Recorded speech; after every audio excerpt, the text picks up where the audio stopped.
So hey guys, have you ever thought about a guy who has the power to predict the future but was expelled from the guild, and then his prediction told him that he could become a great magician, an elementalist, the strongest person in this entire world? So let's see what his journey is going to be like. At the beginning of the chapter, we are told about this world where everything from small insects to large animals has mutated and turned into huge beasts. And not only that, but people from other worlds have also started attacking Earth. This changed the entire world completely and threw it into an era of destruction and chaos. But to fight these monsters, humanity came together and gathered many awakeners, calling them hunters. With the power of these hunters, great guilds were formed, and these guilds hunt monsters. Along with this, we are shown a present-day scene where a field monster called Goat Taurus has appeared, and a guild named Kairos is fighting against it. But then this Goat Taurus launches a powerful attack on a hunter. This hunter, who is a tanker, manages to block the first attack and says, "Oh man, this is way too strong. I can't fight it alone." Just then, Goat Taurus prepares to launch another powerful attack on this hunter. Seeing this, the tanker says, "I won't be able to block this attack. This is unstoppable."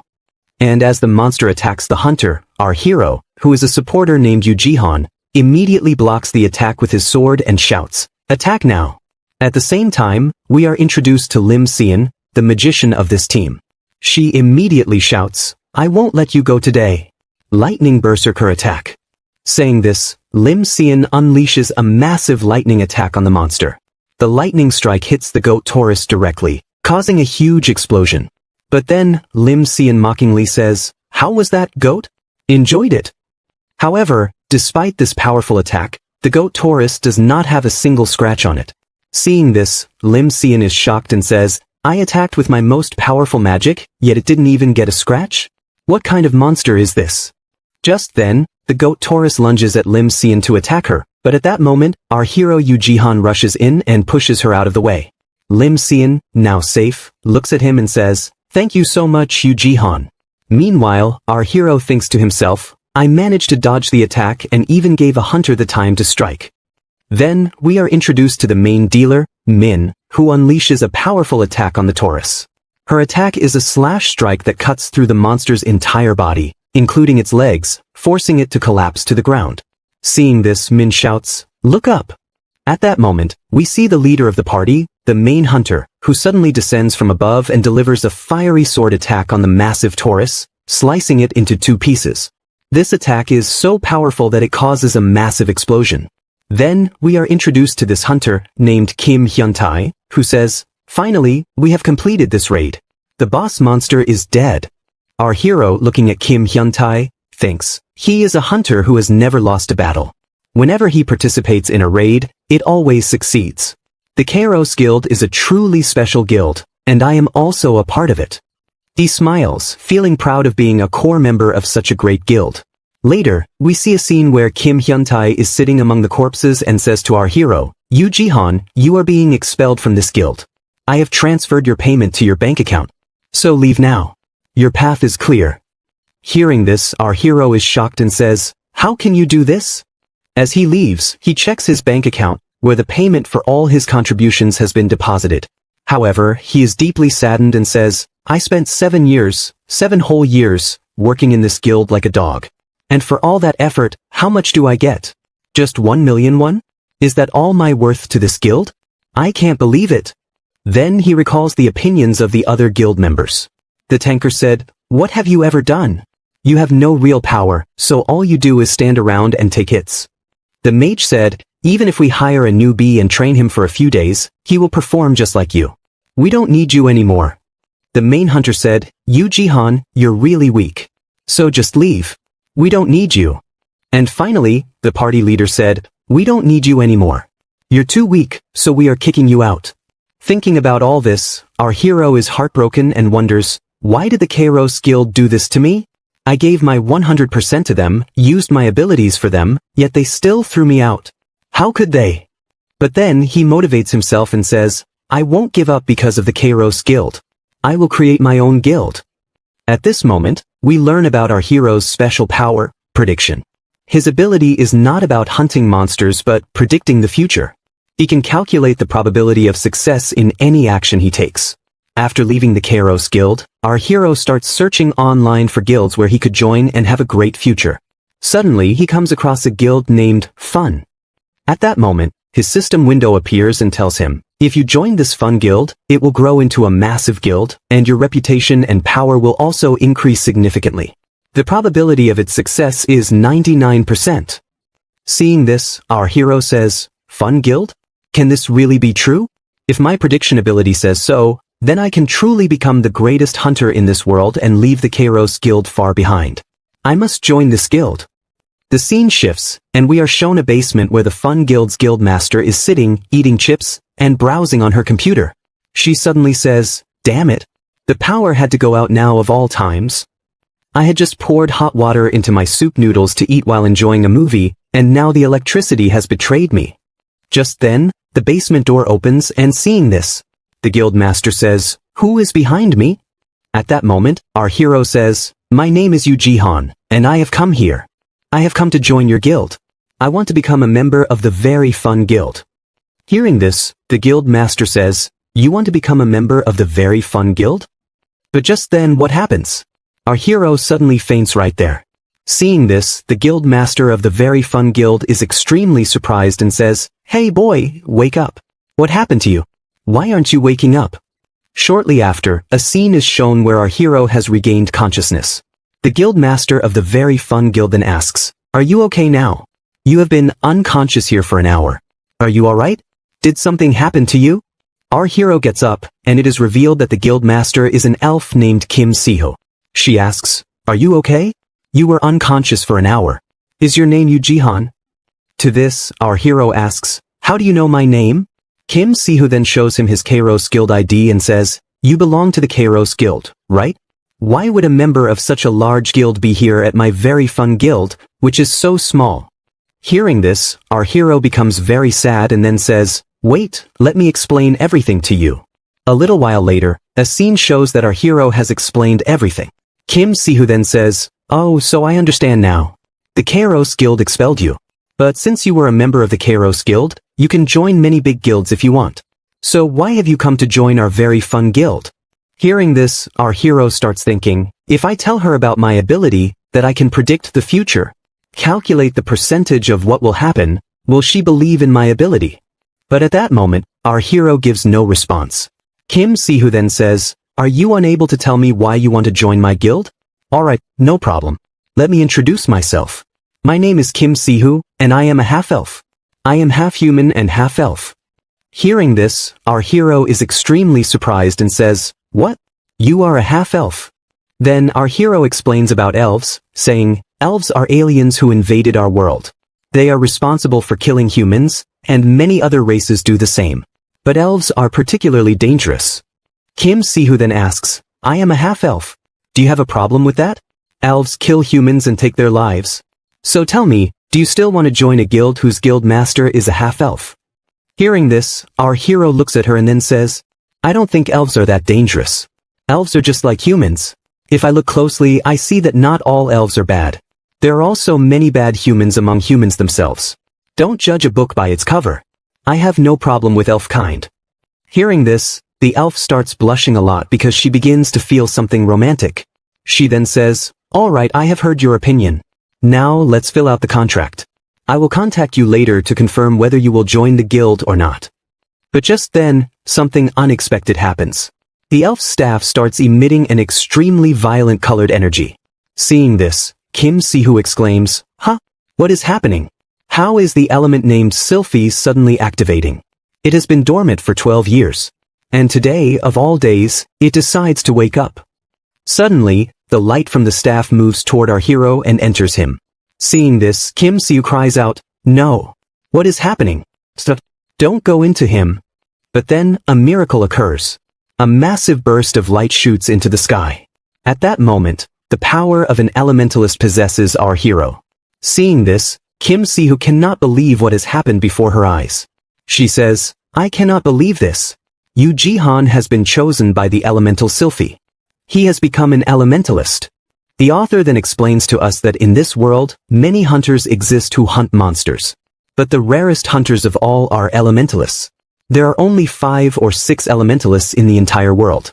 Yu Jihan, who was expelled from the Kairos Guild, has now become one of these powerful individuals. He is now known as an elementalist. The author further explains about elementalists. In this world, many heroes and hunters exist who awaken their powers by making contracts with gods and demons. They use these powers to hunt monsters and mutated animals. However, the ultimate, ultra-pro max level of unique hunters are possessed spirit awakeners. They can summon any spirit. There are only 6 or 7 such individuals in the entire world. One of them is the spirit summoner of mist, Luca Harrison. Another is Malosher Soipua, the summoner of the spirit of the sea. There is also Abu Bakara, the summoner of sand.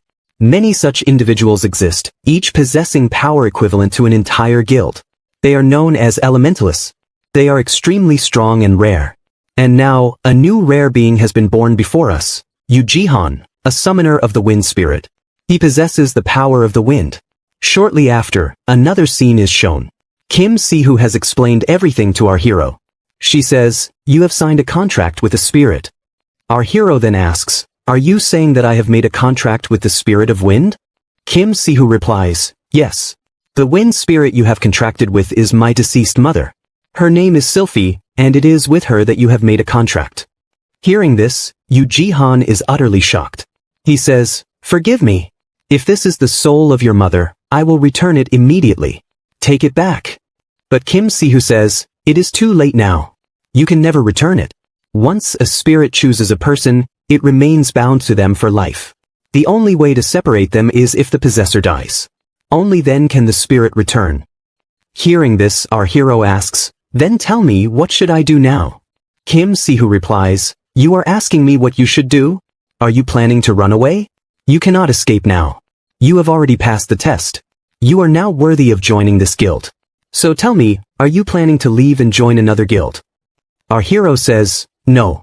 I will not join any other guild. I will not leave the very fun guild." Hearing this, Kim Si-hoo starts blushing slightly. She then says, "Your eyes are very good at recognizing people. Alright, let's go. We are heading to an area to raid monsters. There, I will teach you everything about the wind spirit." Hearing this, our hero immediately activates his wind spirit without even learning how to use it. He asks, "Are we going to an area called MA?" Here, MA stands for monster area. And with this, we are told about the monster area, which is said to be a very dangerous place. When the monsters attacked this world, the areas where they struck were sealed off with barriers, making it impossible for normal people to enter. This area is divided into levels from 1 to 5. The monsters at level 5 are the weakest, while the level 1 monsters are the strongest. The place we have come to is a part of Buchang, classified as a level 5 area. This is where I will test my skills. But just then, Kim Si-hoo starts looking around, appearing a bit scared. Seeing this, our hero asks, "Is something wrong?" To this, Kim Si-hoo replies, "When I passed my exam at Hunter Academy and became a hero, this is my first hunting experience since then. I have never hunted monsters before." Hearing this, our hero says, "You should have told me earlier." Kim Si-hoo apologizes, saying, "I am a guild leader. How could I admit something so embarrassing?"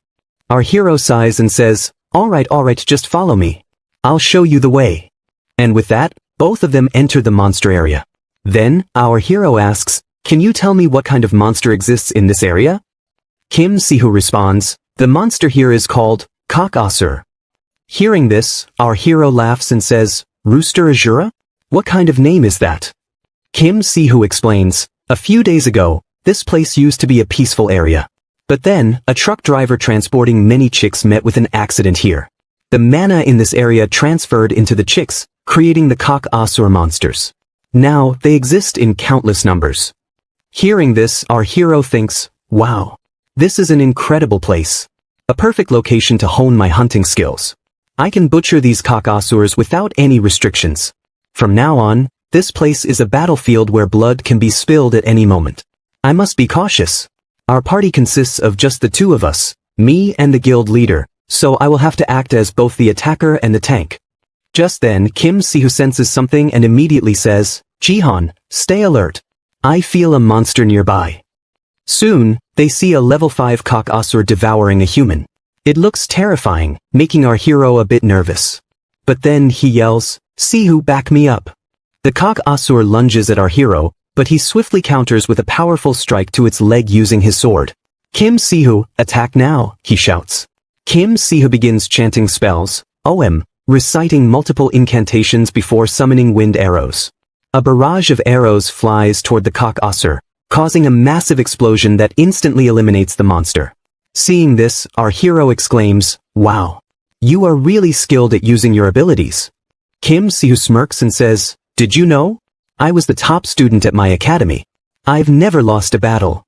But suddenly, a group of cock Asuras surrounds them, and 3 of them rush to attack our hero. Kim Sihu warns, "Jihan, look behind you." Our hero quickly turns around and activates his prediction skill, analyzing the perfect spots to attack and eliminate them in just a couple of strikes. He then asks the system, "Show me how to dodge their attacks." The system responds, "If you duck and step back, you can evade all 3 attacks." Following the system's advice, our hero swiftly dodges and summons wind power, activating a skill called Haste. Using it, he eliminates all 3 cock Asuras at once. Kim Sihu is left stunned, thinking, "I can't believe this guy awakened his spirit power just yesterday. It doesn't seem like he's new to this at all. He looks incredibly experienced. Who exactly is he? Does he have some kind of monstrous skill?" Meanwhile, our hero approaches the corpse of a cock Asura and says, "Let's collect its remains. This is our reward." But just then his prediction skill activates, warning him of danger. He quickly turns around and sees another cock Asura appearing behind Kim Sihu, ready to attack her. "Kim Sihu, look behind you," he shouts. A mutated cock Asura has arrived, flying towards her with an attack. It strikes, and for a moment, it seems like Kim Sihu is done for. But then, we see that our hero has used his haste skill to save her in time. "Kim Sihu, are you alright? Did you get hurt anywhere?" he asks. Kim Sihu responds, "I'm fine. But why is such a terrifying monster here?" Our hero replies, "This isn't just any ordinary monster. It's a variant." The system displays the monster's level as, meaning its level is unknown. Seeing this, our hero immediately activates his prediction skill to assess the chances of winning. The system reveals only a 12% probability of victory. He then asks Kim Sihu, "Can you track its movements and stall it for a while?" She replies, "Yes, but only for a short time." Hearing this, our hero rushes forward, thinking, "I just need a few seconds." The cock Asura also charges toward him. "Kim Sihu, stop its movements now," he commands. Kim Sihu activates her binding skill, immobilizing the monster by restraining all its limbs. Seizing this opportunity, our hero leaps toward its face, ready to strike it down with his sword. But at the last moment, the cock Asura uses its power to break free from the binding spell. Now, our hero is directly in its mouth. At this critical moment, he recalls his past, when the master of the Kairos Guild told him, "Jihan, you are a useless person." Fueled by anger, our hero intensifies his attack.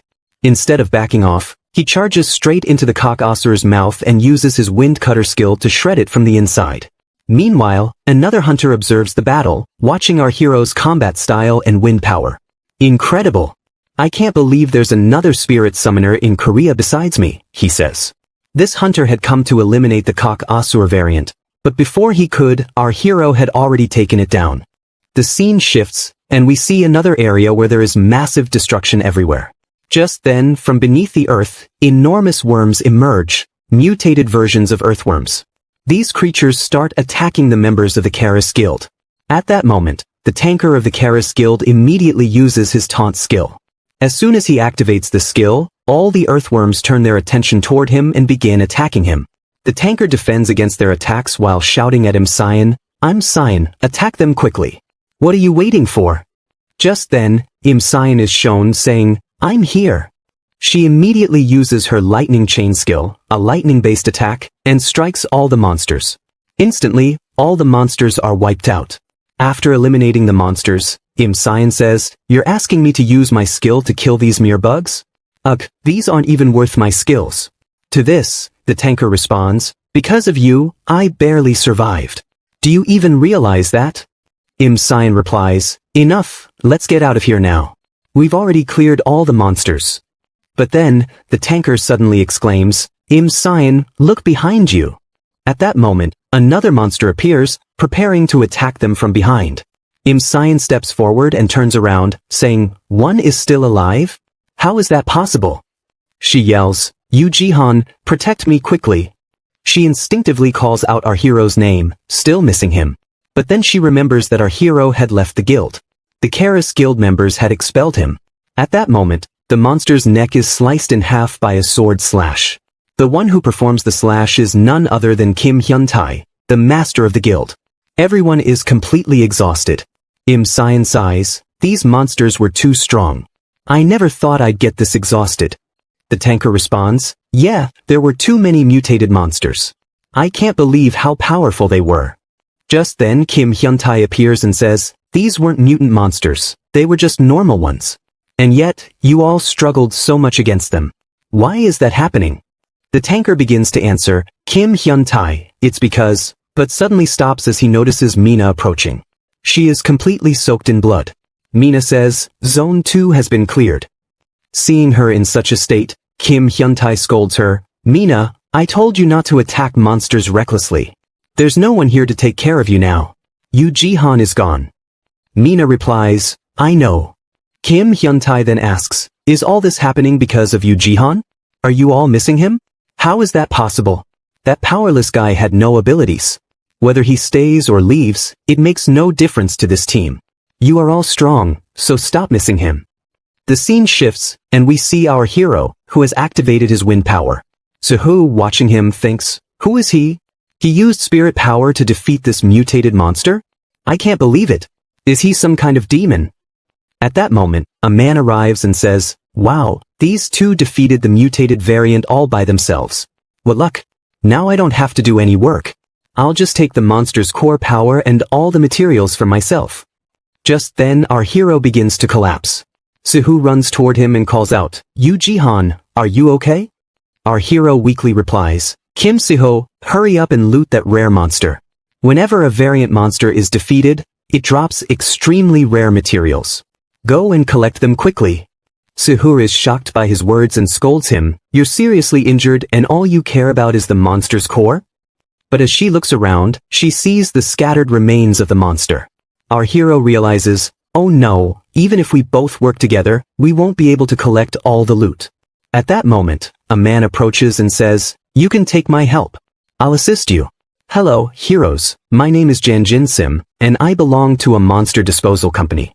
Janjin Sim is then introduced, he is a scammer, and his company is new. Suhu exclaims, a monster disposal company? Our hero thinks, monster disposal companies process monster remains into byproducts and weapons. But why is this company operating alone in such a dangerous monster zone? Janjin Sim explains, our company is still new, so we don't have many employees. That's why we have to work alone. Suhu responds, oh, that's great. These people must know a lot about monsters. Let's leave the work to them, right, Yu Jihan? But our hero remains suspicious. Something seems off about this guy. He looks fine, but I feel like he's hiding something. Meanwhile, Janjin Sim examines the monster remains and exclaims, wow. You've cut this monster into perfect pieces. These parts will sell for a high price. Suhu excitedly says, that's great. We can use this money to grow our guild and make it the world's best. But then, Janjin Sim shifts into his evil persona and thinks to himself, yes, sure, you can get rich by collecting this monster's corpse. But you have no idea that this variant has a mana core, a rare, priceless item. If I can get my hands on it, I'll become rich and take my company to the top. I'll scam these fools properly. Suddenly, the ground shakes, and Janjin Sim finds himself trapped in a massive cage with his hands tied. Our hero and Suhu are shocked, while Janjin Sim panics and pleads, please forgive me. I'll return the monster core. I don't know anything, just let me go. A voice speaks from behind, merchants like you always scam others. You shouldn't take what doesn't belong to you. A man appears and says, this mana core is mine. Now return it to me. This man is revealed to be a Class 1 hunter named Yun Doha. Suhu recognizes him and exclaims, Yun Doha from Dice Guild. What are you doing here? Meanwhile, our hero picks up the mutant's core and says, this mutant core belongs to our fun guild. Are you, the number 1 ranked hunter, here to rob us? How can you do something so disgraceful? Yun Doha replies, I was assigned by the association to hunt this variant. But before I could, you already finished the job. Technically this was my task, but you completed it, so rightfully, this mana core belongs to me. Now return it. Our hero responds, that's not my problem. You failed to hunt it. This core belongs to me now. As he speaks, our hero activates his prediction skill to assess Yun Doha's level. But suddenly, his prediction skill gives a warning. Your chance of winning against this opponent is 0%. You cannot defeat him no matter what. Our hero is shocked. Yun Doha smirks and says, looks like you're mistaken. Before our hero can react, Yun Doha vanishes from sight and reappears behind him, grabbing him by the hair. He says, this is not a request. This is an order. Then he smashes our hero's head into the ground.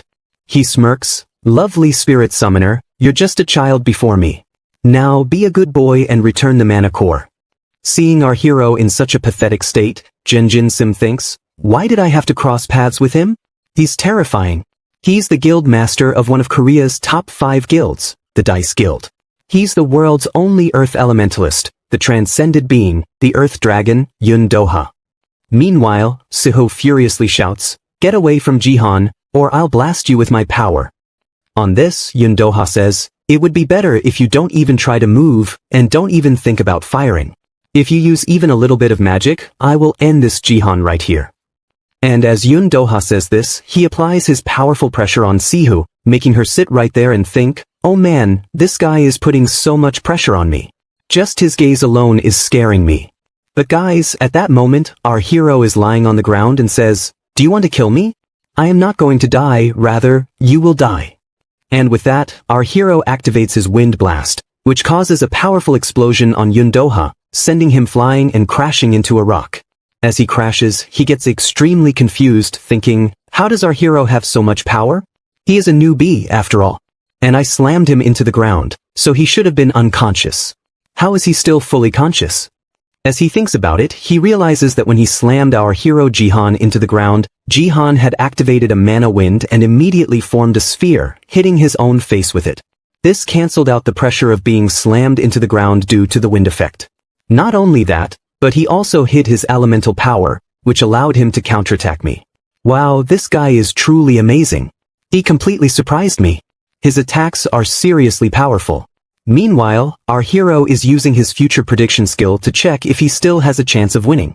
At that moment, the system window informs him, you have used up too much of your mana, putting yourself in extreme danger. If you use any more mana, you could die. Your probability of winning or losing is now at 96%, meaning there is a 96% chance that you will lose and could face death. Seeing this, our hero starts thinking, I have used all my mana and delivered a powerful attack on him, yet he hasn't even gotten a scratch? Can he not lose to me? Is this really the power of this world's #1 class hero? Man, this opponent is absolutely out of my league. No matter how much I try, I won't be able to defeat him. But then, Yun Doha gets up and summons his inner power, saying, my junior spirit summoner, by showing me your power, you've given us an introduction to how strong you are and how strong I am. So, let's start round 2. Tell me who will start. Should I attack you or will you attack me? At that moment, our hero immediately raises his hands and says, I surrender. Seeing this, Yun Doha gets extremely angry and says, why? Please don't do this. How can you surrender? You are in the middle of a fight. To this, our hero replies, Yun Doha, you are this world's #1 hero. Are you denying Article 93 of the Surrender Act? That act clearly states that if someone surrenders before you, you cannot cause them harm. I am surrendering before you, and I have no interest in obtaining this mana crystal. I will be fine with just the meat from that monster, so take it. I don't need it. Hearing this, Yun Doha says, oh man, I was just having fun with you. Fighting with you was really enjoyable. But just then, the sound of a helicopter comes from behind, and we see that the Hunter Association has arrived. Seeing them, Yun Doha says, oh man, these people have shown up at the worst time. Now, even if I want to, I can't continue this fight with him. The Hunter Association people are really annoying. Then, from inside the helicopter, a member of the Dice Guild says, Yun Doha, how can you do this? How can you personally take this matter into your own hands? You were supposed to work with the group and lead everyone in this fight, but you handled everything on your own. To this, Yun Doha replies, look, I have completed my assignment. We needed to obtain the mana crystal, and we have it now. You just arrived, and the first thing you do is nag me? Please, my ears are already hurting.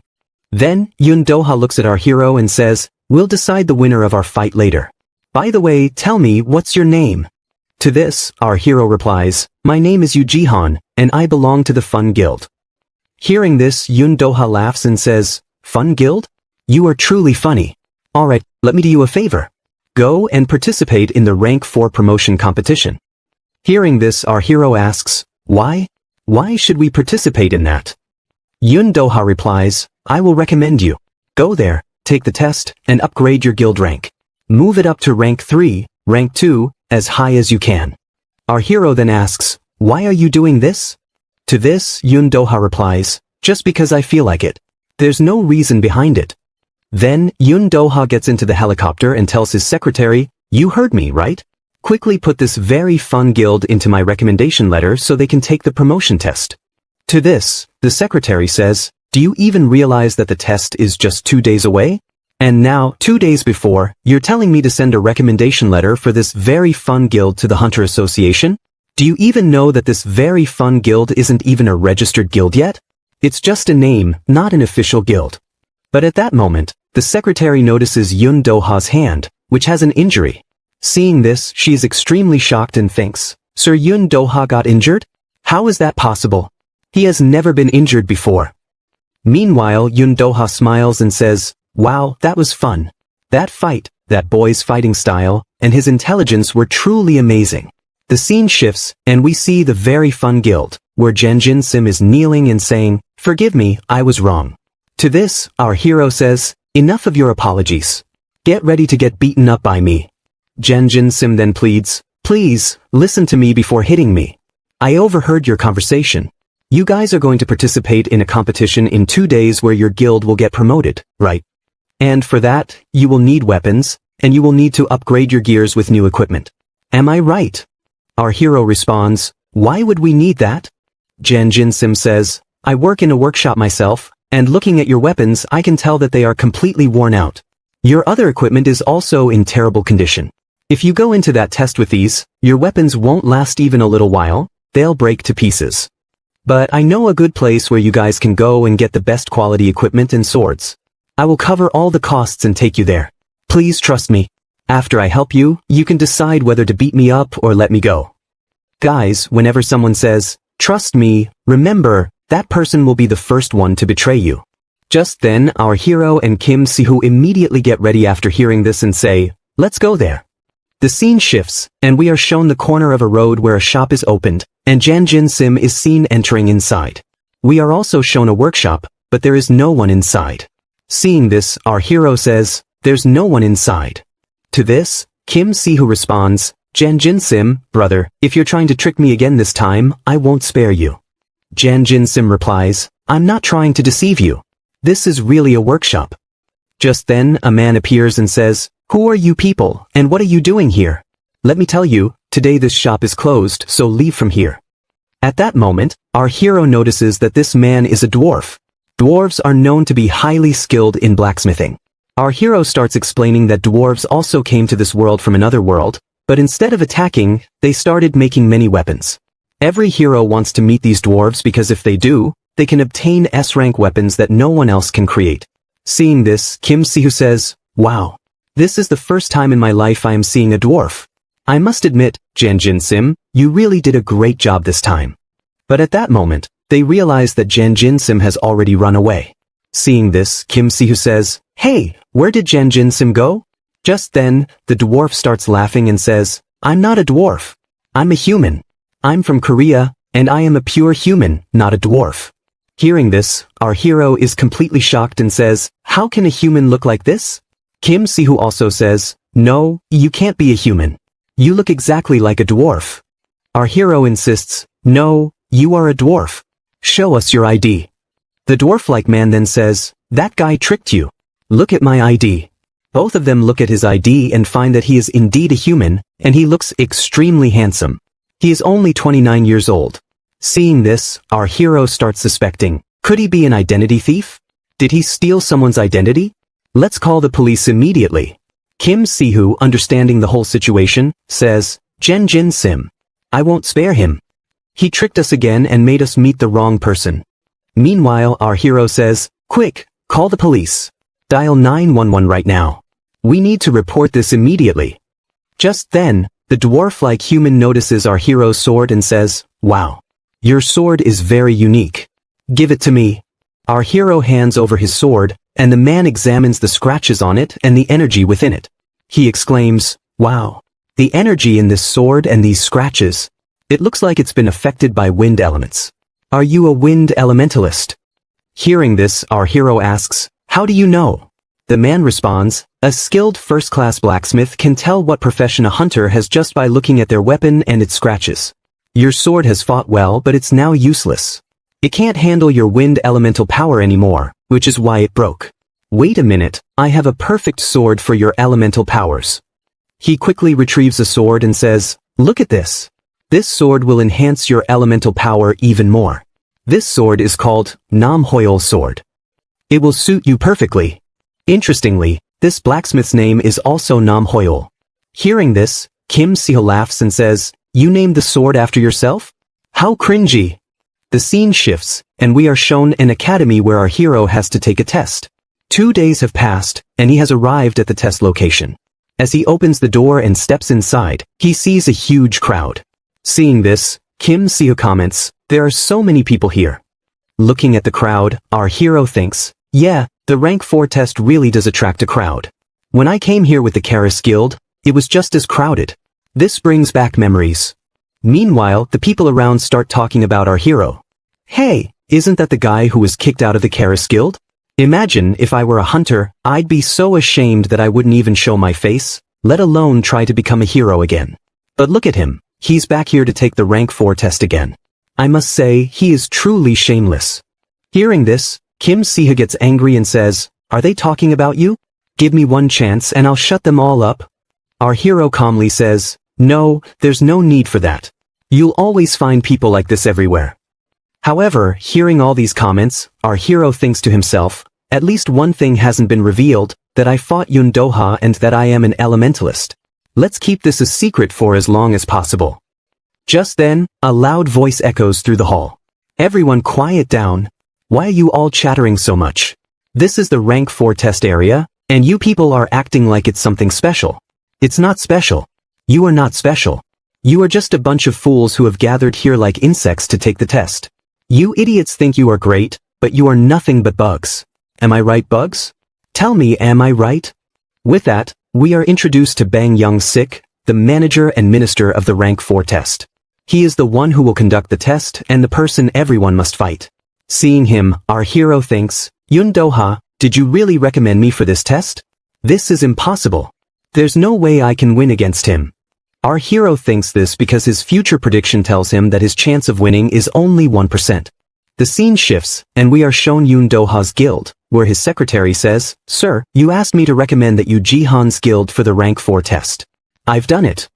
Yun Doha responds, you did it quite quickly. But then, the secretary says, sir, I did it, but I'm having a lot of thoughts about it. Why did you choose Bang Young-sik as an examiner? The scene shifts again, and we see the arena, where the examiner is fighting against everyone. All the hunters who came for the test attack the examiner with full force. Seeing all these attacks, the examiner says, I can't believe it. You people didn't assess my powers first and immediately started attacking me? Just as I thought, you people are truly worthless and not at all fit to become hunters. With that, the examiner defeats all the hunters with a single slash and says, you all have lost. Then, an announcement is made that Team 12 has failed. Meanwhile, in the observation area, those watching say, oh man, Bang Young-sik is beating people up too quickly. Should he be hitting them this hard? Everyone present there is affiliated with the Dice Guild, which also provides examiners for the rank 4 test. But instead of evaluating anyone, they are all just observing how Bang Young-sik is conducting the examination. Then, they look at the reports of our hero and Kim Seo and say, so, this is the guy our guild master, Yun Doha, recommended and claimed to be very powerful. But his stats don't seem that impressive. His agility is low, and even his main power isn't that strong. This guy won't last even a moment against Bang Young-sik. Just then, our hero enters the examination arena. Bang Young-sik notices them, and an announcement is made, welcome. You have entered the testing arena. If you want to pass this test, there are two conditions. First, either defeat the examiner. Second, make him acknowledge your strength and admit that you are truly powerful. Only then will you pass this test. Hearing this, Kim Si-hoo exclaims, "How can you expect Class 5 hunters like us to defeat this high-level examiner? He is a rank 4. Meanwhile, our hero observes Bang Young-sik and thinks, he's fought so many opponents already, yet he doesn't have a single scratch on him. That means he defeated them all in one move. Then, our hero unsheathes his sword and says, "Kim Si-hoo, please back me up like you did in Ma's area." Kim Si-hoo responds, "Alright." The examination test begins, and as soon as it starts, Bang Young-sik lands a powerful kick on our hero, sending him flying and crashing hard onto the ground. Our hero thinks, the test just started, and he already landed such a powerful kick? Seeing this, Kim Si-hoo calls out, "Jihan SSI, are you alright?" Just then, the examiner throws a powerful punch at Kim Si-hoo, but his punch is stopped by wind power. Surprised, the examiner wonders, how did my punch get blocked? Looking at our hero, he realizes that Yu Jihan used his wind power to stop the punch. He thinks, so this is Yu Jihan's real power. No wonder Guild Master Yoon Do-ha recommended him for the examination. As soon as he thinks this, the examiner lands a powerful kick on Kim Si-hoo and immediately rushes toward our hero. He then swings his sword at our hero with force. The sword is wooden, yet our hero realizes, this power is incredibly dangerous. Even with a wooden sword, he's possessing such overwhelming strength and attacking me. I need to keep my distance from him. Thinking this, our hero activates Wind Knight, creating a powerful blast that throws the examiner away, giving him some breathing room. However, the examiner slams his sword into the ground to stabilize himself. Suddenly, our hero appears behind him and prepares to slash with his sword. The scene shifts back to Yoon Do-ha's location, where the secretary asks, "Why did you assign such a dangerous opponent to Yu Jihan?" Yoon Do-ha replies, "Do you know who can cut the wind? Bang Young-sik can. And when someone can cut the wind, they inevitably make it even more powerful." The scene returns to the present, where Bang Young-sik notices our hero's incoming attack and immediately swings his sword. With multiple rapid cuts, the examiner continuously slashes our hero, using a slow-fast sword technique. Although the slashes seem slow, they land extremely quickly. Our hero's body is covered in cuts, and he crouches down, thinking, what is happening to me? My speed and attack momentum have slowed drastically. This sword is absorbing my energy. It's pulling in my wind energy. The examiner then says, "You received a recommendation from Dice Guild's Yoon Do-ha, and this is all you have to show? With such pathetic skills, I will eliminate you right now." Saying this, he prepares for a powerful sword slash, but just then, Kim Si-hoo enters her true form and shouts, "Jihan SSI, dodge now. I'm going to attack him." With that, Kim Si-hoo summons multiple magical attacks and launches them at the examiner. The examiner dodges her attack, but Kim Si-hoo quickly rushes to our hero and says, "Let me handle everything. I will take care of this for you." She then thinks to herself, I can't keep running away from battles like this. I have to show my true self today. Seeing this, the examiner says, "Are you a fool to fight me?" Kim Si-hoo responds, "I'm no fool. I am the guild master of very fun guild. My name is Kim Si-hoo." Then she moves her hair aside, revealing her ears. The examiner notices them and says, "Oh wow, you're a half-elf?" He then thinks, "So you're a magician, yet you're daring to challenge a dangerous swordsman like me? That's pure stupidity. You truly are a fool." Saying this, the examiner unleashes multiple sword slashes at Kim Si-hoo. But Kim Si-hoo explains, elves can see and sense the flow of mana. With this knowledge, she senses the incoming slashes and dodges them effortlessly. Then, she uses wind arrow and launches an attack on the examiner. The examiner scoffs, "Are you crazy? Using wind arrow at such close range? Do you really think it will work?" However, to his surprise, another magic circle appears behind him.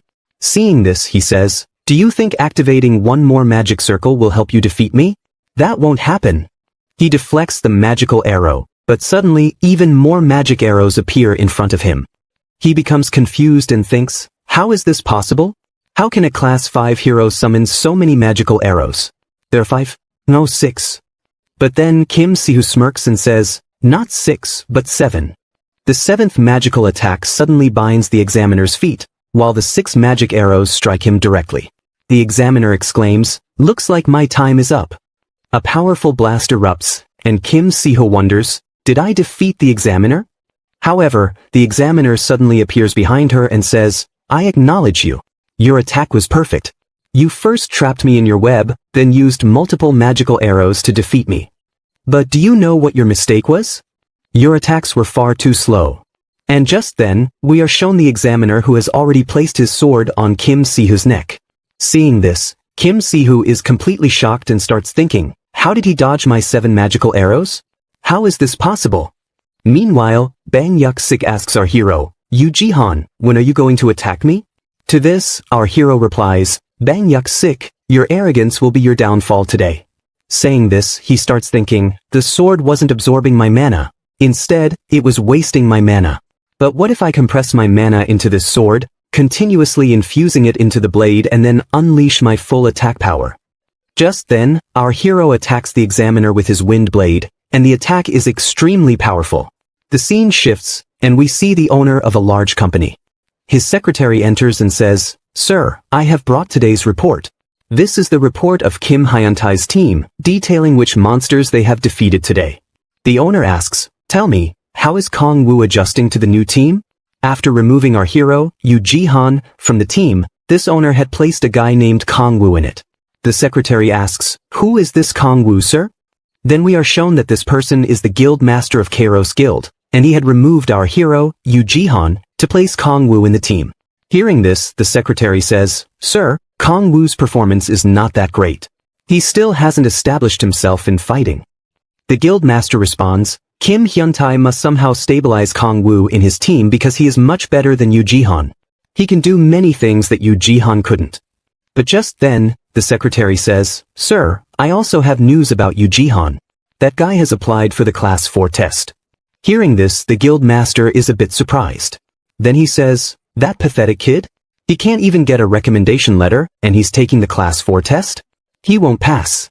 The secretary replies, Sir, I'm sorry, but he received a recommendation letter from Dice Guild's guild master, Yoon Do-ha. Hearing this, the guild master is utterly shocked. The scene shifts again, and we return to the fighting arena. A wooden sword has broken. It belongs to the examiner, Bang Yuk-sik. Our hero has defeated him with full power. The attack he had unleashed earlier was incredibly strong. Bang Yuk-sik, now sitting on the ground, looks at our hero's dangerous eyes and thinks, now I understand why Yoon Do-ha recommended this guy for the Class 4 test. But still, sending an elementalist here, that's cheating. Then the examiner says, I admit defeat. Alright, you guys win. The scene shifts again, and we see a hall where our hero is sitting and saying, this test was really exhausting. Just then, Kim Si-ho arrives and says, wow, Ji-han, you're amazing. How did you learn to fight so well with elementalist powers so quickly? Our hero replies, I don't know. It just came to me. Then he starts thinking, even I don't know how my powers increased. Could it be that my fighting itself increased my powers? Did Yoon Do-ha already predict that if I fought this examiner, my powers would automatically grow? Yoon Do-ha really is incredible. Then our hero says, we have passed this examination, but a bigger test awaits us, the interview examination. With this, we are shown the interview examination venue. 3 interviewers are present, reviewing the list of our hero's achievements and how he passed the exam. One of them says, wow, he cleared the round 4 battle test with ease. The very fun guild performed really well in the examination. Based on their performance, let's pass them. But just then, another examiner says, no, we should fail all the Class 4 test applicants. They are not worthy. He continues, did you see their tanker? He hesitated while attacking. If a tanker hesitates in battle, the entire team will be wiped out. No, they cannot pass. Just then, the turn for our hero's very fun guild comes, and they stand before the next examiner for their interview. The examiner says, among all the test takers, only you 2 managed to pass the battle exam. I must admit, very few people defeat Bang Yuk-sik so easily. Hearing this, our hero says, why are you praising me? It's nothing special. Si-ho also says, thank you very, very much for your kind words. Then the examiner says, alright, you passed the battle exam, so there's no reason to not pass you in this test either. But just then, an arrogant examiner says, hey girl, move your hair aside. Let me see your ears. They look really fluffy. Your hair is very beautiful too. Come on, show me your ears quickly. Kim Si-hoo moves her hair aside, and it is revealed that she is an elf. The rude examiner then says, "Oh wow, look who we have here, a half-elf. Tell me, Halfie, how are you?"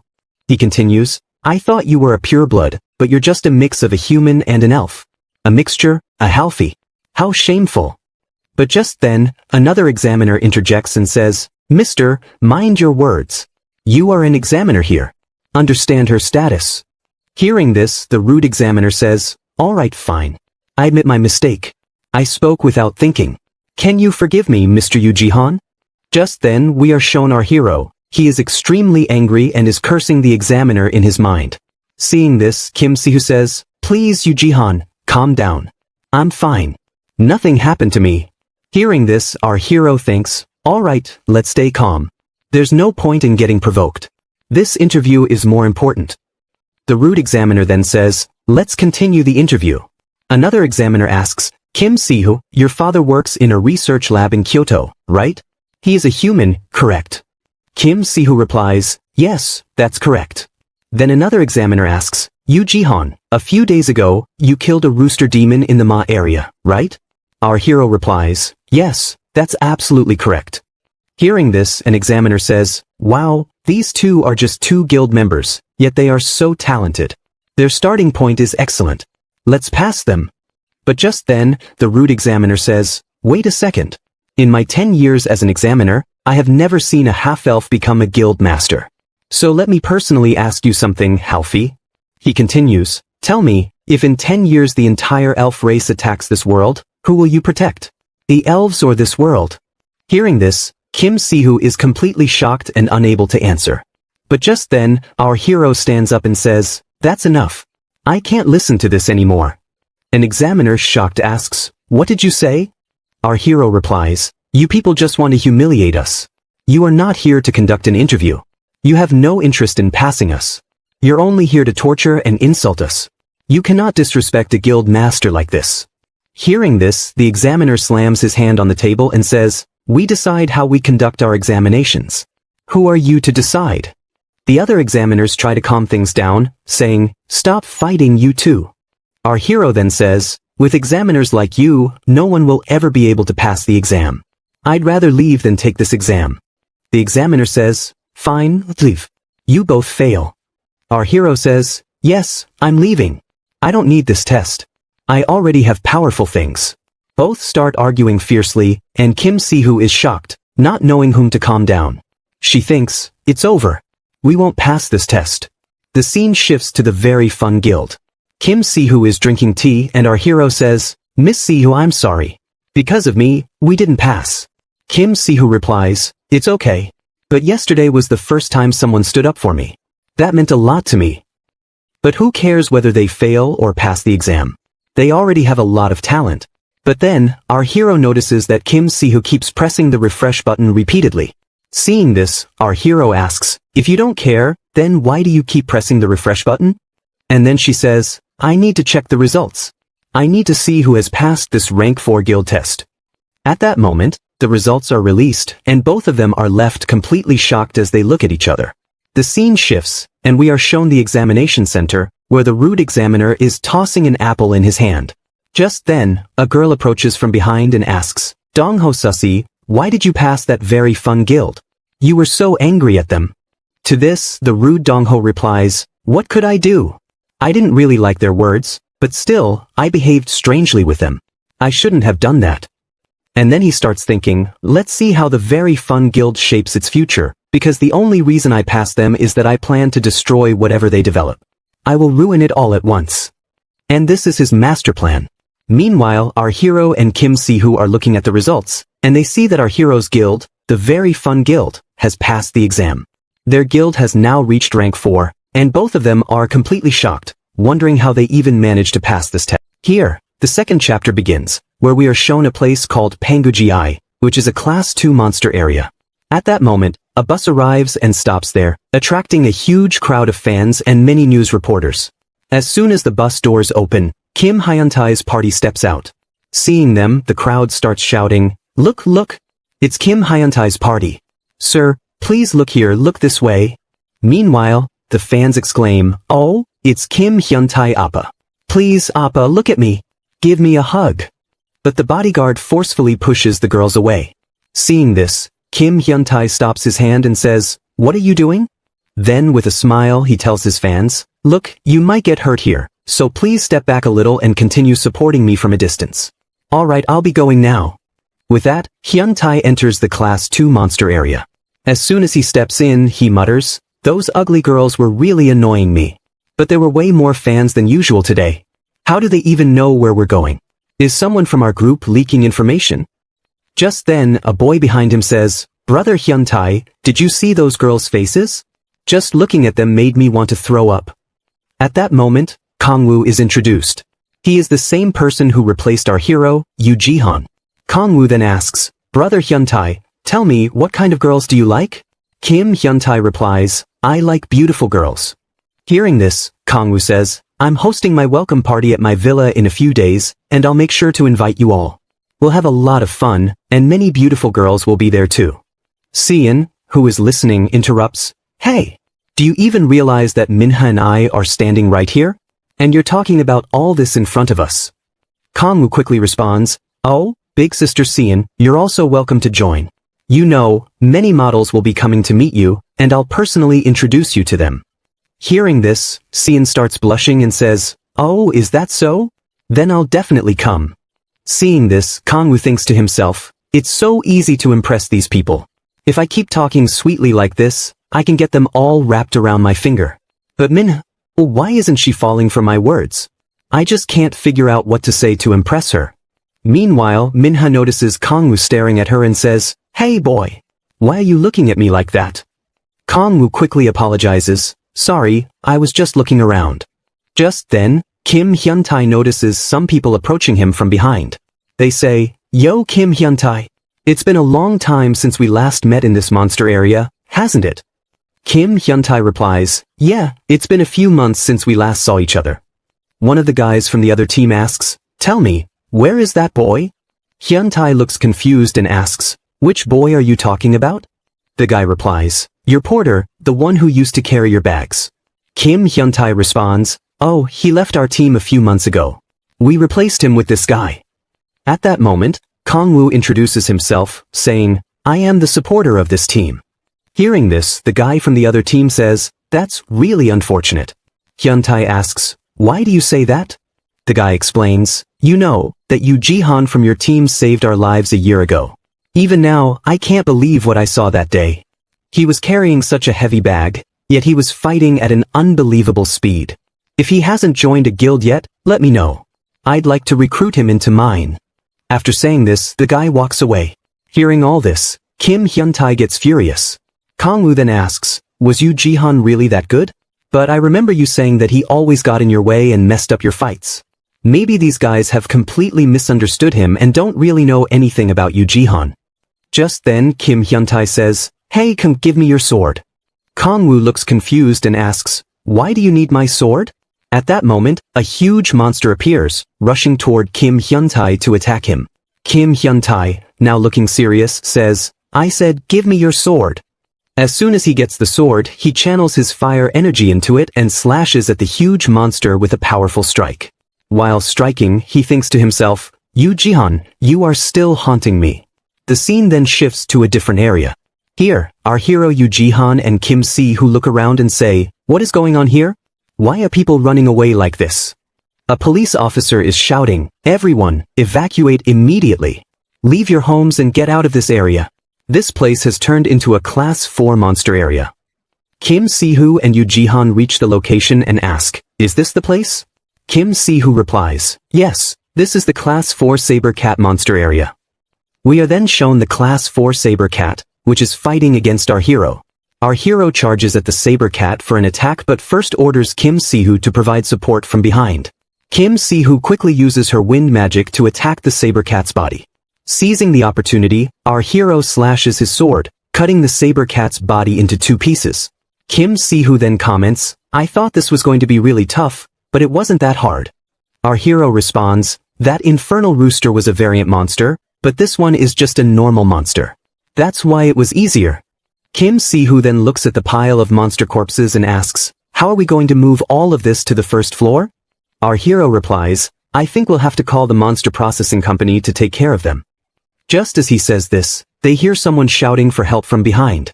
Our hero looks in the direction of the voice and says, wait, is there still someone here who hasn't evacuated? We need to hurry and save them.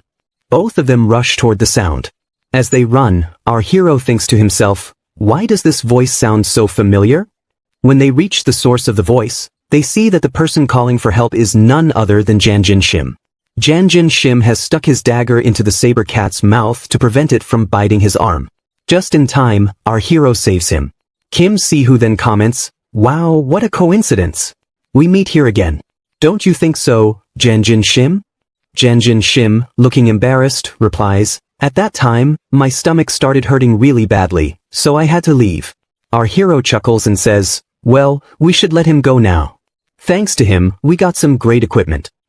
In this, Kim Si-hoo says, you are such a good person, but this is not that good. Our hero then tells Janjin Sim, since you are already here, why don't you sign a monster processing contract with us, which is your company's work? Janjin Sim asks, why do you want to make this contract with me? Our hero replies, Janjin Sim, I know that in the beginning, you tried to scam me, but still, your talent in cutting monsters and collecting their equipment is top-notch. Am I right? Meanwhile, Janjin Sim sees our hero as a money god, and then he says, alright, I am ready to sign the contract with you. From today, I will call you Big Brother. He immediately runs off, saying, I will go right now and collect all the items from the monsters you killed on the first floor. Seeing this, Kim Si-hoo asks, tell me one thing, if he tries to scam us again, what will we do? Our hero replies, I don't think he will try to do that again, and anyway, we need a person like him right now who can work for us at a lower cost. And when he extracted all the equipment from that rooster demon, he did a really great job. So, I think he will do a good job this time as well. Let's go hunt monsters again. But just then, a loud voice comes from behind. Heroes, stop killing innocent animals. They have the right to live too. Stop it. Stop killing innocent animals. Seeing them, Kim Si-hoo says, aren't they the same people? Our hero says, yes, this is the IUPC. Then, we are told the full form of IUPC, International Union for the Protection of Creatures. They are also known as IUPC. They believe that these mutant creatures can coexist with humans just like plants and normal animals do. Because of this, the IUPC people are causing a lot of damage by protesting in the Ma area. Kim Si-hoo asks, tell me one thing, Yu Ji-han, do you agree with what these people are saying? Our hero replies, not at all. These people are talking nonsense. They have never seen a mutant monster kill a hunter. If they see a hunter dying in front of them, their opinion will change. Meanwhile, the IUPC members struggle a lot as the police try to stop them, but some of them manage to get past the police and say, come on. We must save our beloved creatures no matter what. Just then, they see our hero and Kim Si-hoo and say, look, there are some heroes over there. We must catch them. Surround them. The IUPC members then surround our hero and Kim Si-hoo. Seeing this, our hero says, oh no, what do we do now? But then, a voice comes from behind. Hey, you all. Can you move aside? I need to talk to this kid. Seeing this, an IUPC member says, hey, who are you? How dare you get in our way? Then we see Yoon Do-ha, who says, I am the one you all hate the most. I am your nemesis, Yoon Do-ha. Saying this, he uses his earth element and instantly creates a massive sand wall in front of them. Then he says, hi, and introduces himself. You know, some people call me Joker, some call me Beast, some call me Earthquake, and you know what? In the West, people call me Monster. But do you know what I like to be called the most? I love being called the Devil, Yoon Do-ha. Seeing Yoon Do-ha, the IUPC members say, what is the number 1 ranked hero doing here? This is the Devil Yoon Do-ha. What is he doing here? Meanwhile, our hero, shocked, thinks, does this guy Yoon Do-ha have nothing else to do? Wherever I go, he comes there to create problems. Then Yoon Do-ha says, everyone listen carefully. The time has come for you to go to hell. Saying this, he summons his earth elemental, whose name is Mumu, and says, Mumu, bind them all. At that moment, a massive rock monster appears. It itself is an earth element, and its name is Mumu. It immediately extends numerous binding ropes from itself and ties up all the civilians, suspending them in the air. The civilians, hanging in the air, shout, what are you doing? Have you lost your mind? How can a rank 1 hero hurt civilians like this? Seeing this, Kim Si-hoo says, "This is truly incredible." Our hero also thinks, he actually managed to tie everyone up without hurting anyone. Meanwhile, Yoon Do-ha approaches our hero and says, "I heard you passed the rank 4 class test." Our hero replies, "Of course, I passed. You were the one who put my name on the list and gave us such a great examiner that we were bound to pass." Hearing this, Yoon Do-ha laughs and says, "What can I do? Bang Yuk-sik is a really stubborn person. Once you give him a task, he puts all his effort into it." Then he adds, "But forget that. Right now, I am curious to see who is stronger between the two of us." Saying this, he starts unleashing his aura.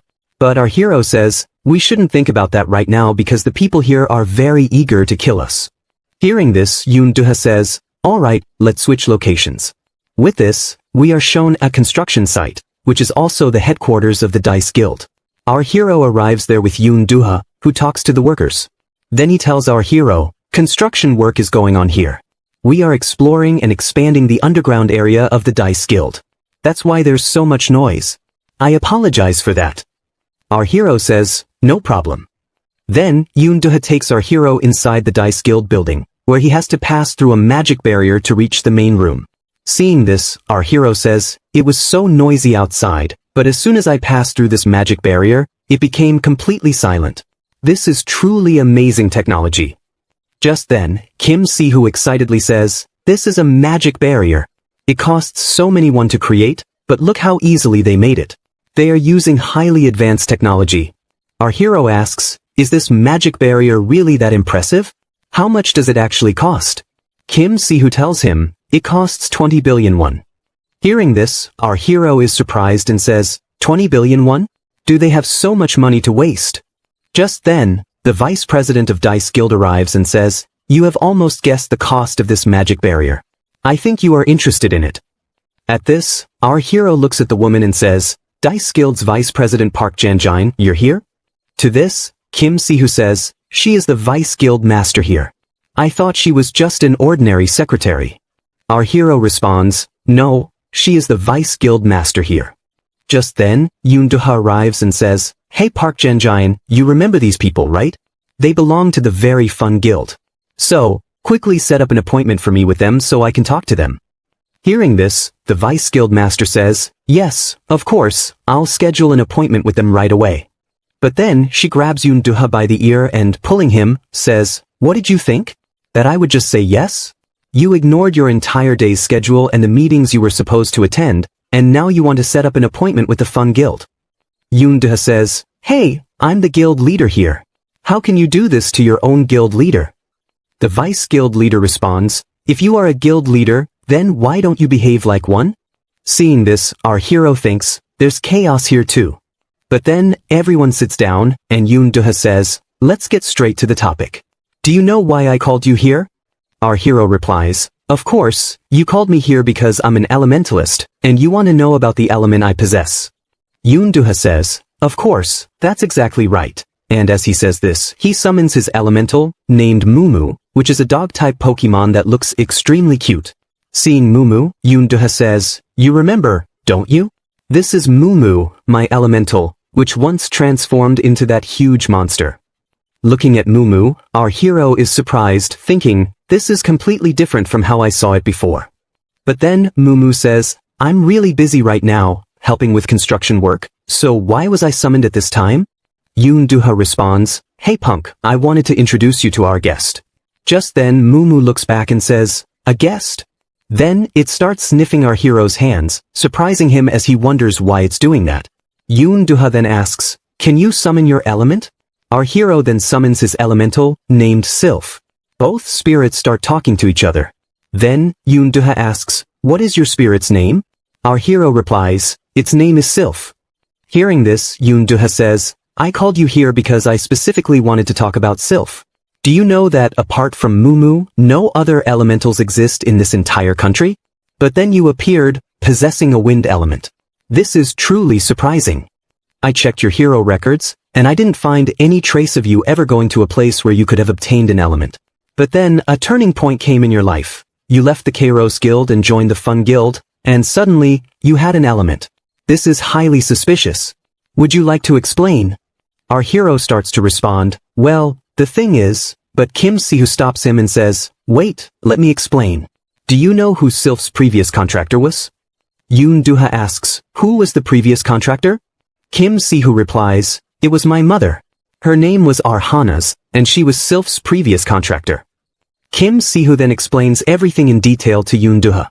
Hearing this, Yoon Do-ha says, I can't believe you contracted Arhana's element. He starts thinking, based on all our discoveries about elementals so far, we believed that when an elementalist dies, their element disappears as well. But who knew that elementals don't disappear, but instead contract with someone else? This is truly something to think about. Then, Yoon Do-ha says, alright, we're done with one topic. Now, let's move on to the main topic. Our hero asks, wasn't this the main topic? Yoon Do-ha replies, it was a main topic, but we have two main topics here. The first was about Sylph, and the second, I want to buy your guild. Sell me your fun guild. Transfer 100% of its shares to me, and I'll give you 20 billion won. Hearing this, Kim Si-who is shocked and asks, are you seriously saying this? Yoon Do-ha replies, do I look like someone who jokes around? I'm never in the mood for jokes, so yes, I'm serious. And if you think that amount isn't enough, I can offer you even more. Not only that, I will give you full rights over your guild. You will continue working on it as you wish, recruiting as many hunters as you want. And you Jihan, I will personally train you and make you a great elementalist. On top of that, all the money you earn will be yours, I won't take anything from it. So, what do you think about this offer? But you'll have to decide quickly. Make up your mind soon, okay? Hearing this, Kim Si-who says, please give us some time to think. This is a big decision, and we don't want to make a hasty one. But then our hero says, I will never do this. I will never sell my very fun guild. The scene shifts, showing Jan Jin-sim, who is surprised by the scene in front of him. He sees that all the civilians are floating in the air. Seeing this, Jan Jin-sim says, damn it. I went to collect all the materials from the saber cat, and after coming back, I wanted to impress Yu Jihan by telling him about the items I found. But what the hell is going on here? The scene shifts back again, where our hero is saying, I will not sell my fun guild. Yoon Do-ha responds, if you think the money is too little, then I can increase the amount. Our hero says, do you know the magic barrier you set up outside? It costs 20 billion won to build. The amount you're offering us is just equal to a single magic barrier. Do you really think that's the worth of our guild? No, I will never sell this guild for such a low price because you can never put a price on it. Our guild will become one of the greatest in the future. Hearing this, Yoon Do-ha is shocked, while Kim Si-who shakes our hero and says, how can you make this decision on your own? At least you could have discussed it with me. Yoon Do-ha starts laughing and says, wow, you're really an interesting guy. You're just two people, and you think you can make your guild the greatest in this world? What nonsense. Our hero replies, no, it's true. We will make it happen. I'm confident about it. Hearing this, Yoon Do-ha says, you're really full of confidence, kid. But alright, if you say so, I'll change my decision. Kim Si-who quickly says, no, please listen to us first. But then, Yoon Do-ha brings out the magic crystal he had taken from our hero. It turns out to be a mana core from the Infernal Rooster. Showing it to our hero, he says, do you remember this item? Our hero replies, yes, this is the mana core of the Infernal Rooster that you took from us. Yoon Do-ha says, I took it only for research purposes. I was about to return it to you when you agreed to sell the fun guild to me. But since you didn't, I still want to give it back to you. See? I'm an awesome senior, aren't I? On this, our hero says, yes. You are an awesome senior, but I don't understand why you were so crazy about this magic core. As soon as our hero picks up the magic crystal in his hand, Sylph starts absorbing the magic crystal into herself. Seeing this, Yoon Do-ha says, you know, we've researched this and found out that if these elements are fed magic crystals, their power can grow immensely. And look, as you keep feeding more magic crystals to Sylph, she will materialize like Moo and be able to appear in the real world as well. Hearing this, our hero says, can she also bring out her appearance? With this, the scene shifts, and we are shown the headquarters of IUPC, where many calls are coming in. The agents there are being told, our cat has transformed into a monster. Please help us. Hearing this, one IUPC agent says, don't worry, we will quickly send our team. Please hold on to your cat. Another agent asks, tell me something, when is our next volunteering schedule? To this, the first agent replies, it's on the 21st of this month. Hearing this, the second agent says, "Really? Last time when we went to volunteer, all the elderly people there gave us so many blessings. It felt so good to help them." Meanwhile, on the monitor, articles are running about how IUPC is making people's lives much easier and helping them understand the importance of life. But suddenly, a growling sound of a monster is heard from behind. Seeing this, the second agent says, "Oh, looks like the saber cat is hungry now. It's time to feed it something." The first agent says, "Give it something light to eat, don't feed it anything too heavy." Then, the first agent enters a cage where a grandma is kept. Looking at her, the agent says, "Today, we will feed this grandma to the saber cat. She will be very happy after eating her." With that, they open the grandma's cage and put her inside the monster's cage. Then they say, "Enjoy your time when the saber cat eats you. And cat, this is going to be a great meal for you." At that moment, the saber cat slashes the grandma with its claws and devours her. The grandma screams loudly. But then, as the two agents look ahead, they see a car approaching and they say, "Oh, it looks like the manager of this IUPC branch has arrived." Then, the manager steps out of the car and says, "Hello. Are you all doing well?" We are then shown the manager's face. His name is Minsu. So, guys, from this, you can understand that IUPC is not a good place but a very dangerous one. Then one agent asks, "Manager, tell us, how was your trip?" Minsu replies, "It was great.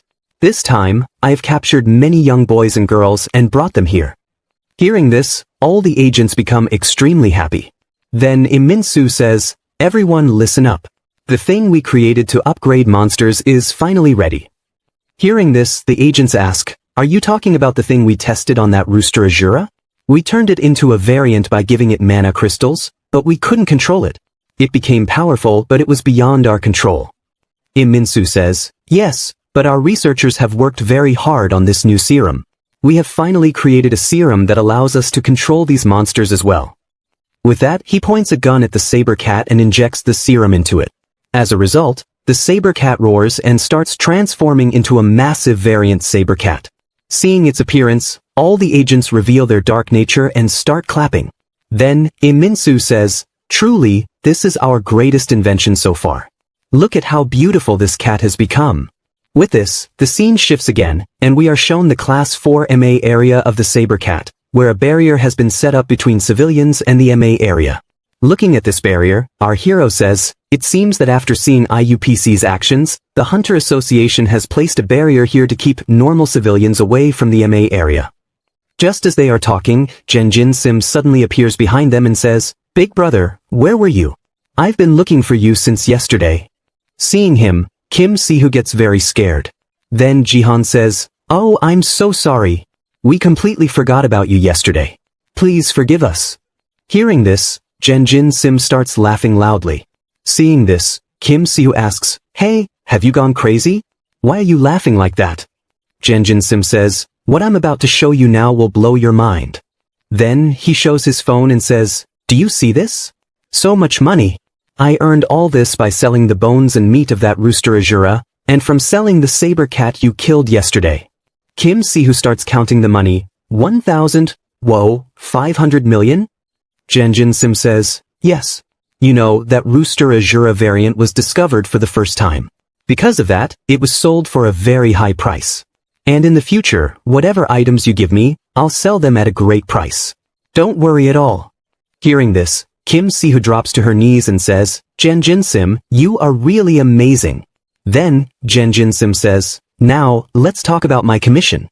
How much percentage will I get from your total earnings? Normally, I take 10%. But our hero says, we will give you 4%. Jin Sim says, "No. How can you do this? You may be my brother, but you're also my customer, you know? And when I deal with customers, I take 10% commission." Our hero insists, 4%. Jin Sim protests, "No. I won't take just 4%. Our hero says, "Okay, final decision. I'll give you 4% and that's it." Hearing this, Jin Sim says, "You're such a bully. How can you just end the conversation like this?" Just then they hear someone say, "Oh, look. She's here again." We are then shown a mutant hamster, which is also a monster, but it has been tamed. Everyone is saying, "Look, she's the tamer of the mutant hamster. She's really powerful." Wherever she goes, she only hunts saber cats. No one knows why, but she loves killing saber cats. Her name is Min Yuri, and she is the guild master of the Snowflake Guild. The Snowflake Guild is a guild that has only one person in it, Min Yuri herself. She is both the only member and the guild master. No one knows how she even runs her guild. Seeing this, our hero says, we should quickly enter the MA area as well. Kim Si-hoo says, yes, because monster-type tamers like her are very experienced in killing saber cats or any other monsters. So we have to hurry. But meanwhile, the hamster monster smells our hero and quietly stands behind him. Seeing this, our hero is surprised and wonders why it's standing there. Then, the hamster monster opens its big mouth and moves towards our hero. Seeing this, Kim Si-hoo shouts, Jihan, watch out. But our hero calmly says, relax, it's not going to do anything to me. At that moment, his future prediction skill informs him that the probability of this monster attacking him is only 2%. Then the hamster licks our hero.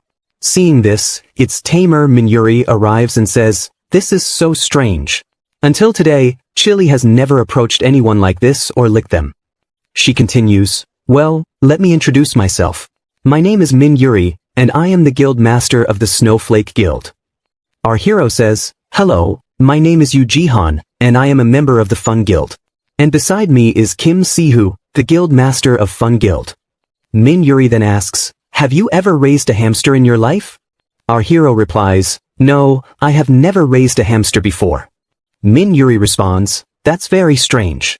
Chilla usually doesn't like anyone, but... Meanwhile, Jang In-sim looks at Min Yuri and says, hello Min Yuri, guild master of Snowflake Guild. I have something very important to discuss with you. If you ever need any monster handling work done, you can contact my guild.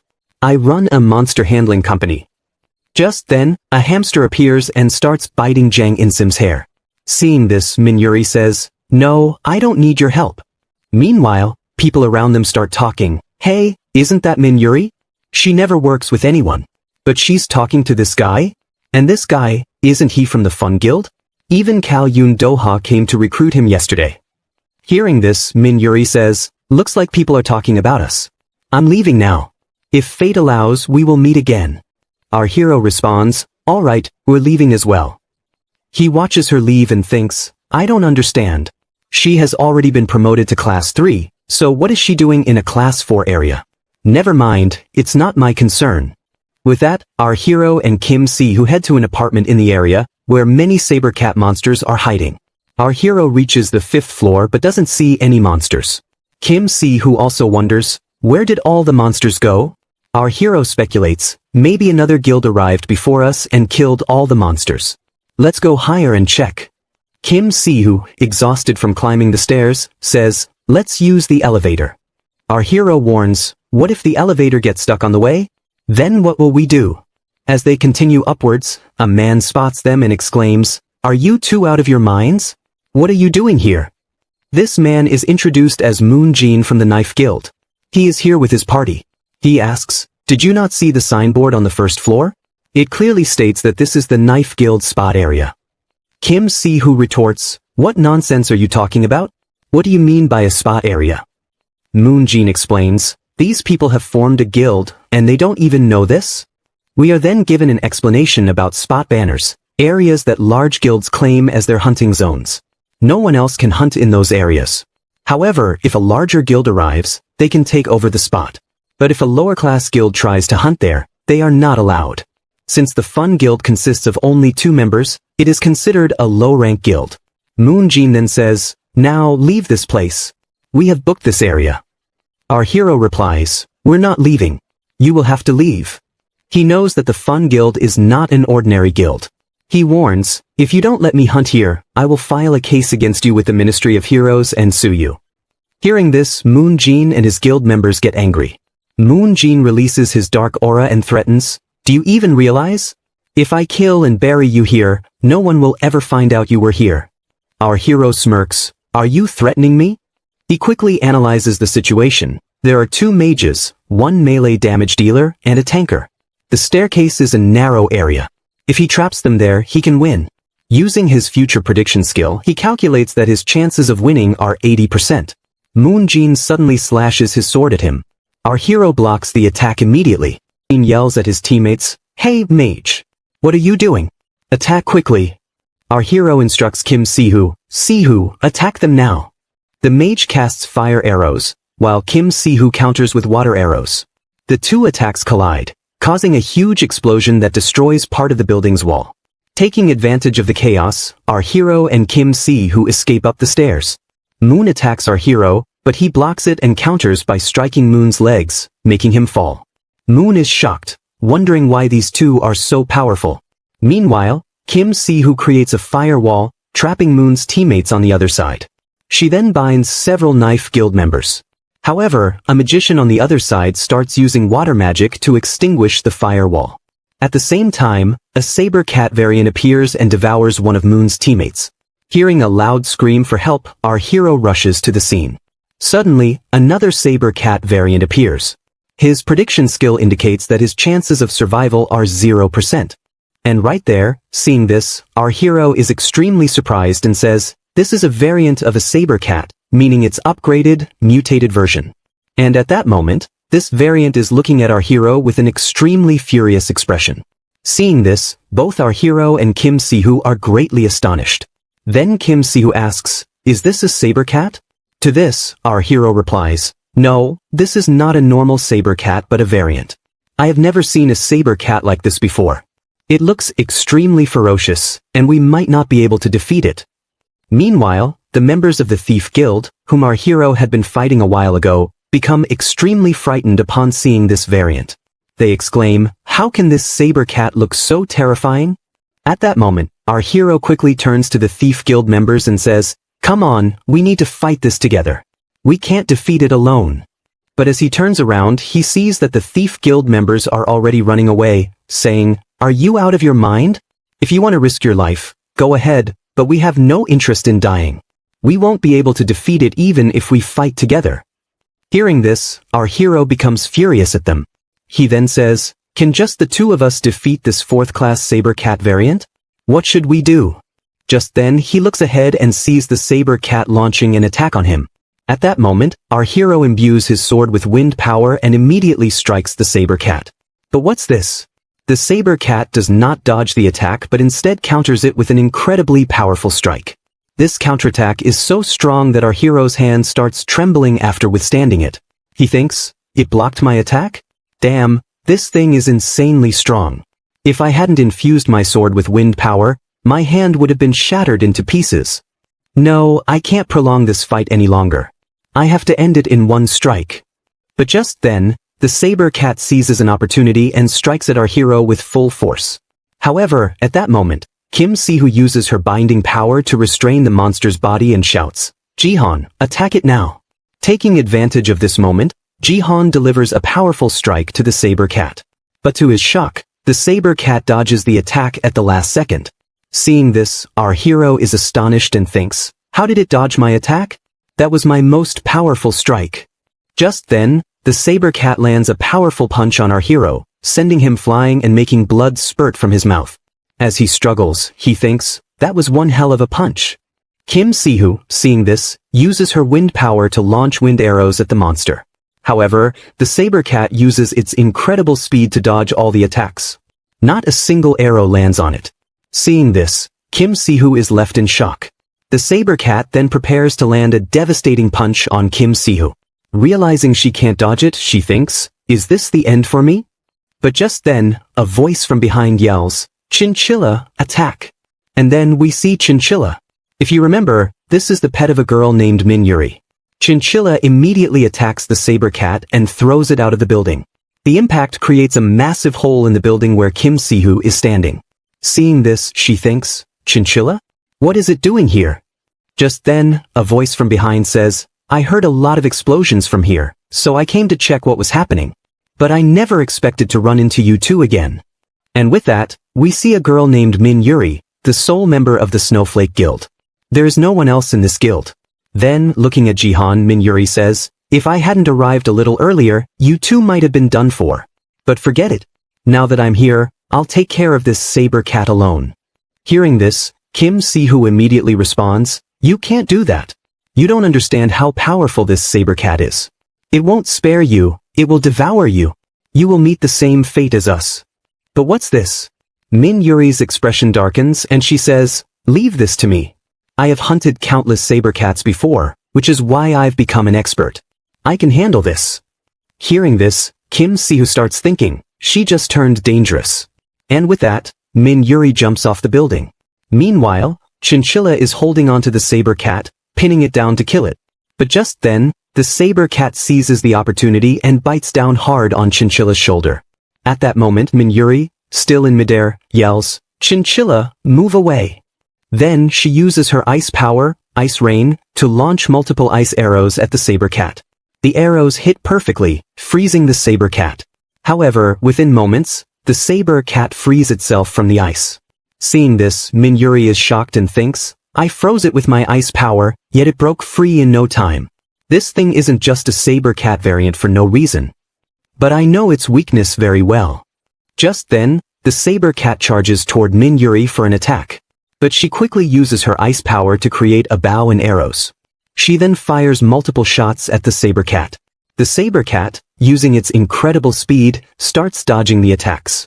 However, Min Yuri thinks, your speed is your greatest strength, saber cat. But it is also your biggest weakness.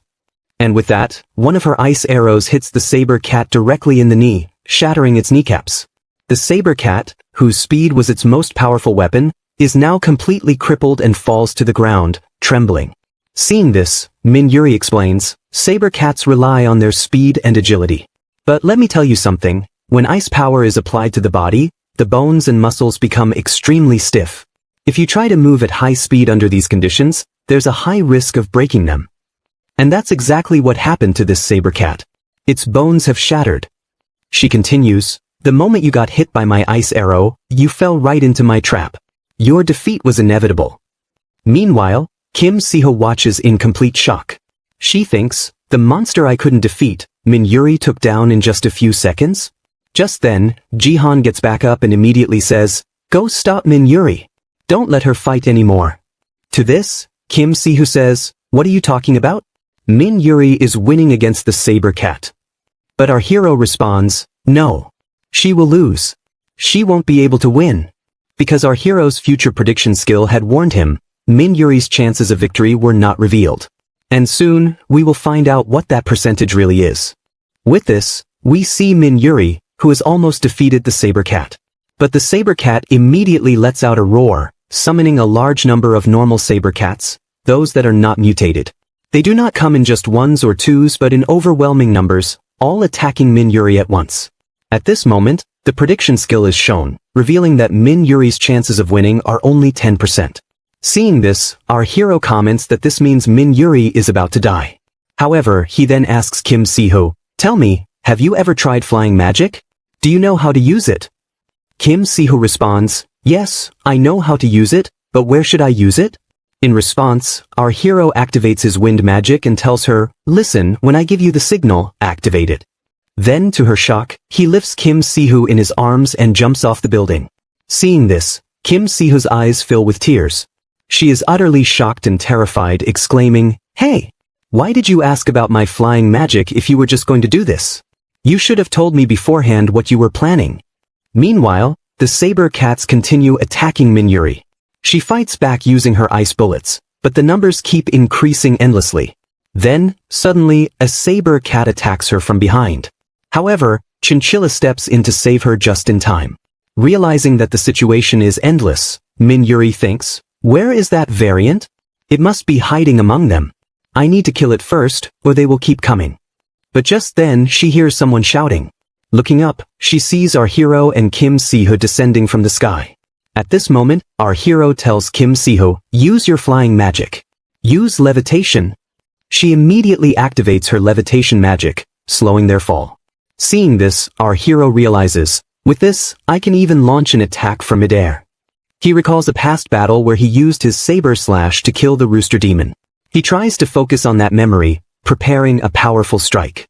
Then he unleashes a massive saber slash, causing the ground beneath the saber cats to split apart. The impact wipes out all the saber cats. Exhausted, our hero lands on the ground, thinking, I used my saber slash, but it drained my wind power and mana significantly. I won't be able to fight for long now. At that moment, Min Yuri approaches and scolds the Fun Guild members. I told you to stay out of this fight. I could handle it alone. Our hero responds, is this how you talk to someone who saved your life? Min Yuri retorts, I didn't need your help. I could have handled it alone. Hearing this, our hero asks, what's your issue with saber cats? Why are you always hunting them? Min Yuri's expression turns angry.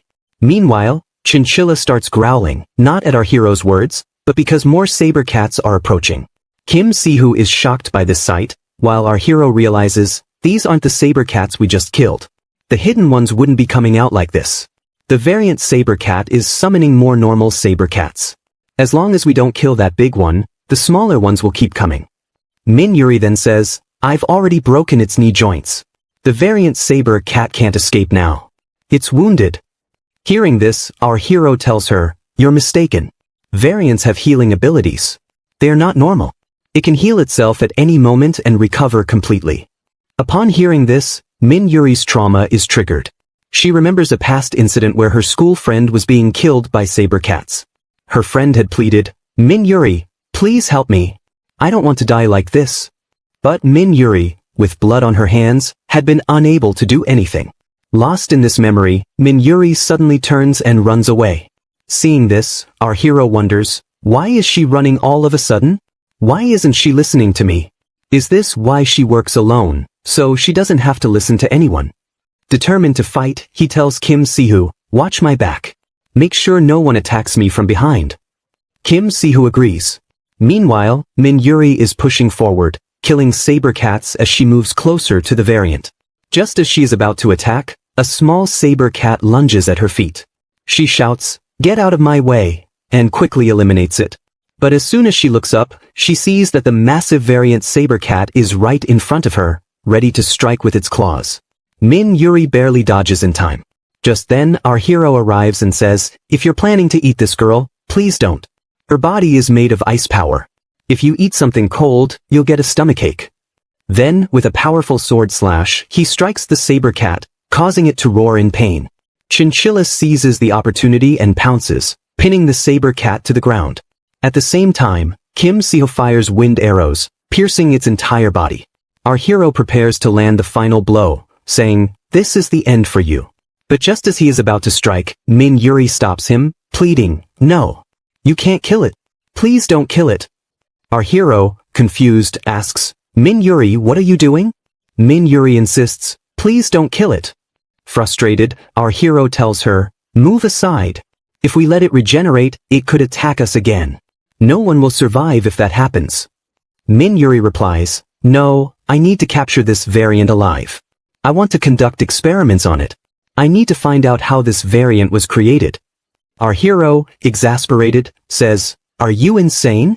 If you let it live and it attacks again, none of us will survive. Min Yuri refuses to back down. I won't move. If you want to stop me, you'll have to fight me. Seeing her unwavering stance, our hero wonders, why is she acting like this? What's her problem? At that moment, he notices something. The saber cat's body is swelling, ready to explode. It begins calling for more saber cats, worsening the already dire situation. Our hero panics, thinking, I have no powers left. My mana is depleted. What should I do? Suddenly, a voice speaks from behind, I didn't think you guys would give up so easily. I expected you to attack more fiercely. Recognizing the voice, our hero thinks, I've heard this voice before. A magician girl appears and uses gravity magic to crush all the saber cats into the ground. She remarks, not bad. This team isn't so bad after all.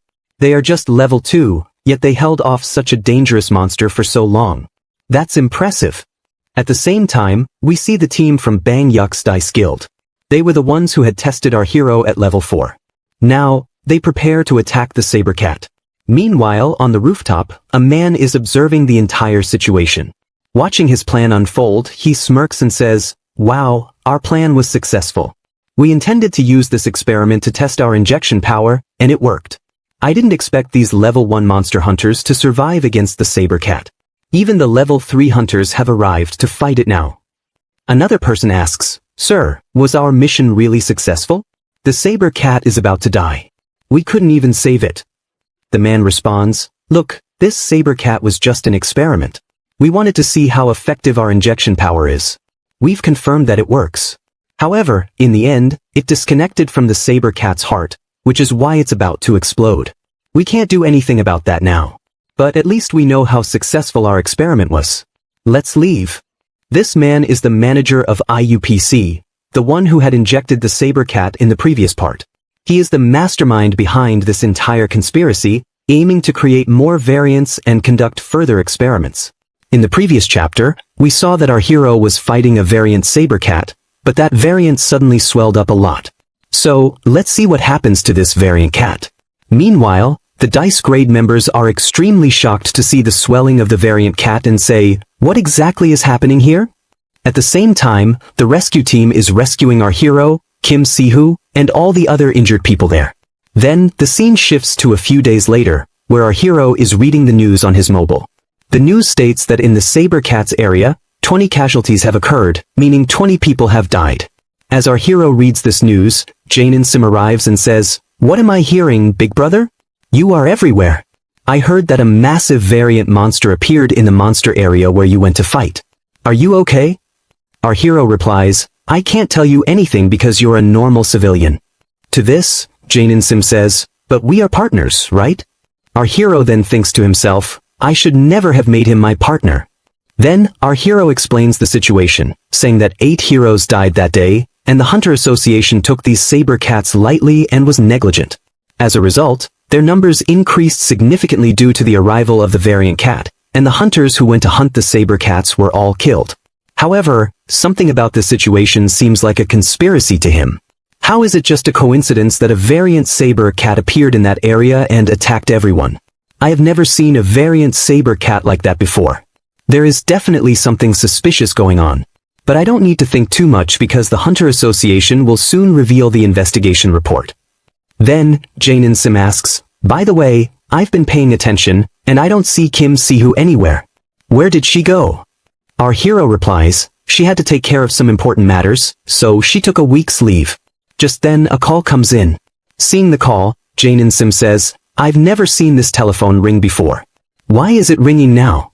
Our hero explains, "This is the guild hotline phone. It only rings when someone needs help, and every guild has one." Our hero then picks up the phone, wondering who might need their guild's help. On the other end, Min Yuri speaks, "Hello, this is Min Yuri speaking." Hearing this, our hero responds, "Min Yuri, why are you calling me like this? What happened?" Janin Sim immediately gets ready with popcorn. Meanwhile, Min Yuri apologizes, saying, "I'm sorry, I had to call you on the hotline phone because I didn't have your number. This was the only contact I had left to reach you. By the way, how are your injuries? Have they healed?" Our hero replies, "All my wounds have healed. How are you feeling?" Min Yuri responds, "I'm feeling good." But our hero thinks to himself, Min Yuri wouldn't call me just to check on me. There must be something important. Then Min Yuri says, "I know, Jihan, this is very sudden, but can we meet today?" Hearing this, Janin Sim is completely shocked, thinking, "What? Min Yuri wants to meet my big brother today?" The scene then shifts to Kim Si-hoo's house, where she is cleaning. Just then she receives a call from her father, who says, "Kim Si-hoo, are you okay? I heard that a variant saber cat appeared in the monster area where you went to hunt. Are you alright?" Kim Si-hoo replies, "Father, you don't need to worry.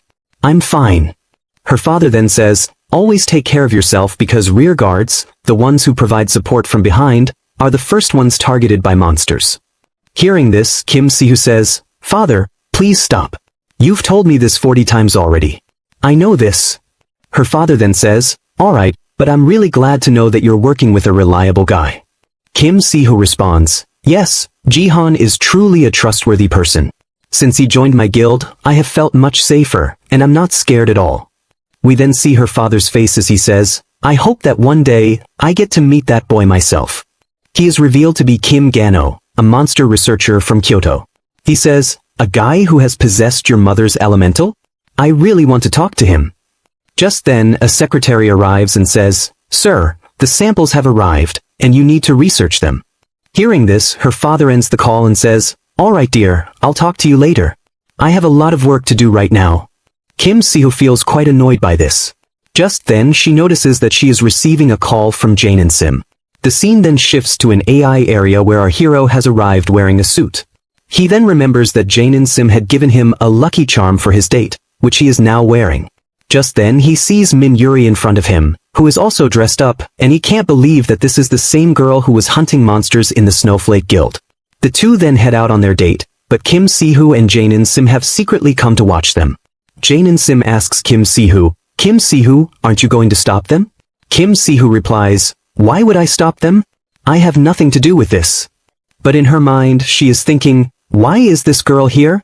How can she go on a date with Jihan? Just a few days ago, she tried to shoot arrows at us to kill us, and now she's on a date with him? Doesn't this seem like a conspiracy? She wants to take Jihan away from me. I won't let that happen. Both of them then follow Jihan and Min Yuri. They first see them going to a restaurant to have a meal.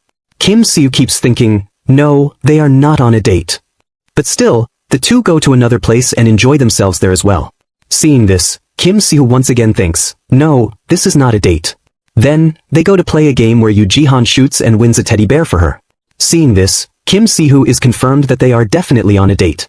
As soon as she realizes this, she lands a strong punch on Jane and Sim's face. Taking the punch, Jane and Sim says, "Hey, aren't you going to do something about them? Do something to separate them." Kim Si-hoo responds, "I don't care whether they go on a date or anywhere else, it doesn't matter to me." But as she walks away, she thinks to herself, it shouldn't matter to me, but why do I feel so annoyed? Evening arrives and our hero says, "Wow, today was such a great day. I feel refreshed after so long." Min Yuri agrees, saying, "Yes, I feel really good too." But then our hero asks, "So Min Yuri, tell me, why did you bring me here?" Min Yuri replies, "What do you mean?" Our hero says, "You brought me here on a date and spent the whole day with me. I don't think you brought me here just for a date. Tell me the real reason behind this." Min Yuri then says, "You're right. I brought you here to show you something. Come with me." The scene then shifts to a hospital, where Min Yuri has taken our hero. As they reach the hospital, she says, "This hospital is where my sister is being treated." Hearing this, our hero thinks, what? Her sister is sick. As soon as he enters her ward, his future prediction skill activates. Seeing this, our hero is extremely shocked because his future prediction skill has never activated automatically before. Meanwhile, Min Yuri introduces her sister. "This is my sister, Soyeon." But according to our hero's future prediction skill, Soyeon's current status is unconscious, and she has a mana discoloration disorder that has progressed up to 95%.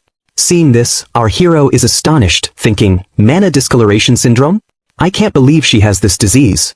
Min Yuri then explains, "You always asked me why I only hunt saber cats. The reason is that 4 years ago, my sister and I were attacked by saber cats. My sister was injured in that attack, and ever since that day, she has been in this coma and hasn't woken up. That's why I keep hunting saber cats in the monster areas, hoping that by hunting them, I will find a solution to her problem." Our hero then says, "Oh, so that's why you wanted to capture that variant saber cat alive." Min Yuri nods and says, "Yes, I wanted to capture the variant because the doctors have given up on her. They have no cure, and they don't even know what exactly has happened to her. That's why I wanted to capture it alive and experiment on it. But the experiment report has come out today, and it shows that there is no connection between my sister and the saber cat." Then she bows and apologizes to our hero, saying, "I'm really sorry. I pointed my arrows at you and Kim Si-hoo to kill you. You must be angry with me. Please forgive me." Our hero responds, "Oh, we had already forgotten about that. So, there's no need to worry." But just then his future prediction skill activates again and tells him, if you want to make your fun guild grow into a bigger guild, then the crucial essential person is Min Yuri. No matter what, you must recruit her into your guild. You have already recruited one person into your guild, but you need 3 more, and Min Yuri is one of them. Seeing this, our hero says, "Does my guild really need Min Yuri?" Then he starts recalling, "The first time this happened to me was when Jang and Sim appeared before me, and at that moment, my future prediction skill told me that if I wanted to grow my guild, I would need Jang and Sim. He was one of the 4 people I had to recruit into my guild no matter what. That's why I recruited Jang and Sim into my guild, and it turned out to be extremely beneficial for me. This is now the second time my future prediction skill has shown me that Min Yuri is a crucial person for my guild. But as I can see, I need 4 people to make my guild grow, and Min Yuri is the second among them." Just then, our hero starts feeling a bit dizzy. Seeing this, Min Yuri asks, "Jang and Sim sir, are you alright?" Our hero replies, "There's nothing to worry about. I just feel a little dizzy." Then, our hero thinks, When I first joined the Fun Guild, my future prediction skill told me that there was a 100% chance this guild would become a great and powerful guild. But I never expected that my future prediction skill would keep troubling me like this, giving me more and more quests. But oh well, if I have to recruit Min Yuri to make the Fun Guild even greater, then I'm willing to do whatever it takes. Then our hero asks, Min Yuri, tell me, how long have you been hunting these saber cats? Min Yuri replies, I have been hunting these saber cats for 4 years. Our hero then says, if I'm thinking correctly, even after hunting saber cats for 4 years, you still haven't found any clue about how to wake your sister up or what exactly her illness is. Am I right? Min Yuri says, yes, you are right.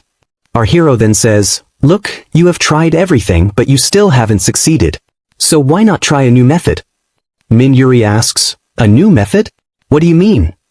Our hero then gives an example. You know, when we get a cut on our body, the first thing we do is disinfect it and apply ointment. Do you know where that ointment comes from and what it contains? Min Yuri says, no, I don't know. Our hero explains, if you look in certain regions, you will find the ingredients used in those ointments.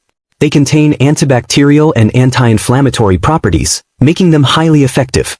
Researchers expected these things to mutate along with everything else, but they didn't.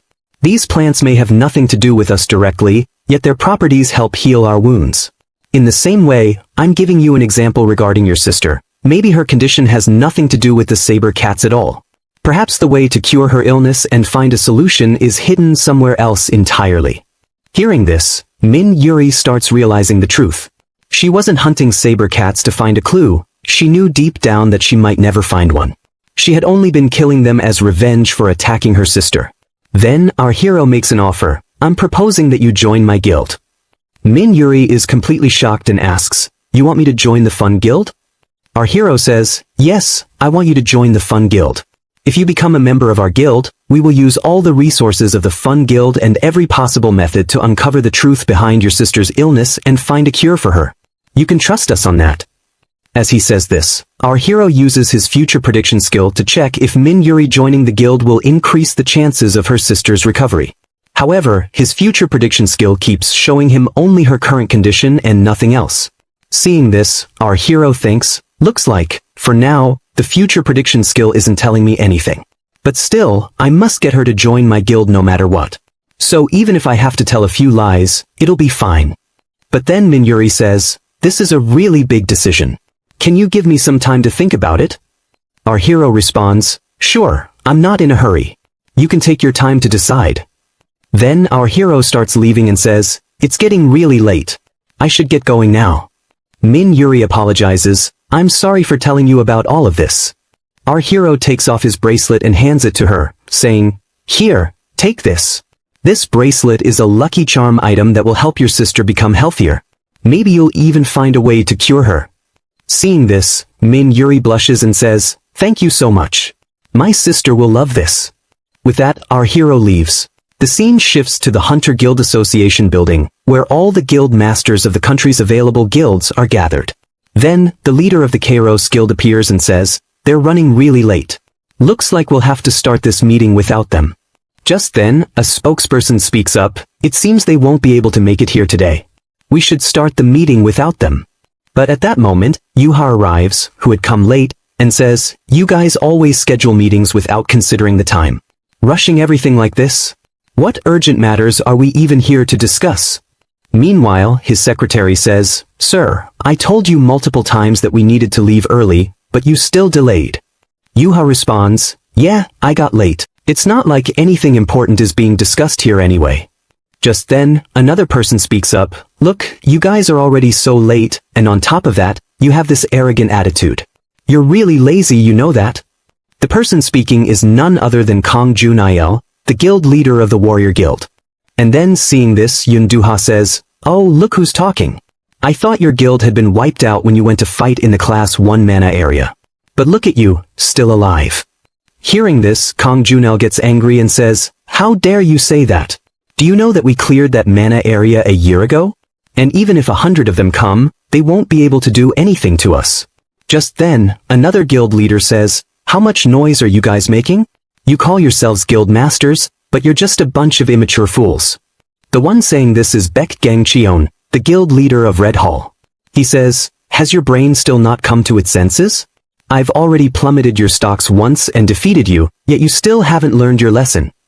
To this, Yunduha says, "Baek Gang Cheon, if you really want to fight so badly, let's settle this outside right now." Baek Gang Cheon replies, "Why should I bother settling anything? You're much weaker than me, and I don't want to waste my time fighting you." Then, we are told that these two are rivals who always fight each other, and so far, Baek Gang Cheon has won 52 fights, while Yunduha has only won 51 out of 103 matches.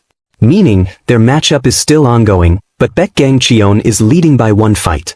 Seeing these two, a girl, who is the guild leader of Snowball, says, "Look at you two, fighting like children. It seems like you guys are a couple arguing with each other." The one saying this is Kim Mingjun. Seeing her, Yunduha says, "Oh look who's here. Kim Mingjun, it's been 3 years since we last met, but looking at your appearance, it seems like you're getting old." Hearing this, Kim Mingjun gets extremely angry and says, "How dare you call me old? You're the old one, got it?" She starts cursing Yunduha. But Yunduha just goes and sits in his seat, saying, "She always shouts like this, just like before." His secretary comments, "Look, no woman likes to be called an old lady." Then a member of the Hunter Association says, "Alright, since all 6 guilds are here, let's start our meeting. A few days ago in a mana area, we spotted a variant of a saber cat. After investigating it, we found that the IUPC might be involved in all this." Hearing this, all the guild masters are shocked. But Yunduha says, "The imposters who spread evil in the name of goodness. Does this mean we can finally invade their headquarters and take them down?" The head of the Hunter Association replies, "No, we can't do that yet, because we don't have full evidence that the IUPC is behind this." Then, the Hunter Association member tells everyone, "Look at the screen." On the screen, they show the variant of the saber cat. The head of the Hunter Association says, "This is the variant of the saber cat we found in the class 4 mana area." Seeing it, all the guild masters look disgusted. One of them says, "We've never seen a monster like this before." The head of the Hunter Association continues, "Not only this, but we've also received reports of many other variants, including a Red Weaver variant and multiple Dead Leo variants. Many more variants are appearing." One guild leader says, "What's new in that? Monsters always have variants." The association head responds, "The new thing is that when we tested their DNA, we found that the mutation occurred later. That means they weren't born as mutants, but they became variants later on." A guild leader asks, "Why don't you just explain it clearly? What exactly are you trying to say?" The Hunter Association head says, "Do you know that these saber cats have mana crystals inside them? I know that mana crystals can be found in variant versions, but do you know what's different this time? The mana crystals we found inside them were artificial, and they were in liquid form." Hearing this, all the guild masters are utterly shocked. Even Yunduha says, "Is this really possible? Can mana crystals be artificially created in liquid form? This shouldn't be possible. We've done extensive research, but we've never managed to create something like this." Other guild leaders say, "This is really interesting, but what does this have to do with the IUPC?" The Hunter Association leader explains, "Look, near the class 4 mana area where the saber cat variant appeared, we saw some IUPC members on a rooftop while doing drone surveillance. We captured them on camera, and one of them was an IUPC manager named Im-Man-Soo, 32 years old. He was observing the whole situation. I believe he is the one behind this whole scheme." This Im-Man-Soo used to work in a research department, but for some reason he was dismissed. A guild leader asks, "What was the reason?" The Hunter Association leader replies, "We found out that he was experimenting with mana crystals on humans. That's why he was fired. And this is why we suspect Im-Man-Soo of the IUPC. We need your cooperation in capturing him." The scene shifts. We see a roadside area where our hero is standing at a bus stop, while people around him are taking his pictures, saying, "A hero is traveling by bus? I can't believe it." Meanwhile, our hero is sending multiple messages to Kim Seho, but she isn't replying. This makes him very worried. But an even bigger concern is that Min Yuri still hasn't replied to let him know if she will join his guild or not. Our hero thinks, if Queen Yuri joins our guild, it will be very difficult to pay her because Min Yuri is the sole guild master of Snowflake Guild. And since she is a very high-level guild hunter, her payment will also be high. But oh well, no problem. The payment that Jangensim gave us will be enough to pay her for a few days, and after that, I'll figure something out. Just then his taxi arrives and the driver asks, "Sir, aren't you getting in?" Our hero gets inside and starts his journey to where he needs to go. Meanwhile, he begins talking to the taxi driver, who exclaims, "You're a very famous hero, aren't you? I can't believe someone like you is sitting in my taxi." Our hero replies, "Oh no, my guild isn't that big. My guild's name is Fun Guild, and it's only a class 4 guild." Hearing this, the taxi driver is quite surprised, as he was unaware of this fact. But then, our hero notices a hybrid girl wearing a school uniform, walking home. Seeing her, our hero mutters, "Oh, that's a hybrid, isn't it?" The taxi driver responds, "Yeah, she's a hybrid. These people are really scary and disgusting. You know, they have an ability that, if they get angry, they go into a rage and attack you. I really hate them. Why do they even exist here?" Hearing this, our hero starts thinking, of course, humans would hate hybrids. When so many hybrid monsters attacked this world, including elves, werewolves, and many other types of creatures, they massacred humans terribly. And now, that anger comes out towards hybrids like her. Just then, our hero notices that the hybrid girl is walking into an alley, followed by some men. He immediately senses danger. "I have to go now," he says, rushing out of the car. "Hey, at least pay me first," the taxi driver calls out, but our hero is already sprinting after the girl. Meanwhile, the hybrid girl notices the men following her and starts running away. However, one of them suddenly appears in front of her, covering her nose with chloroform, making her unconscious.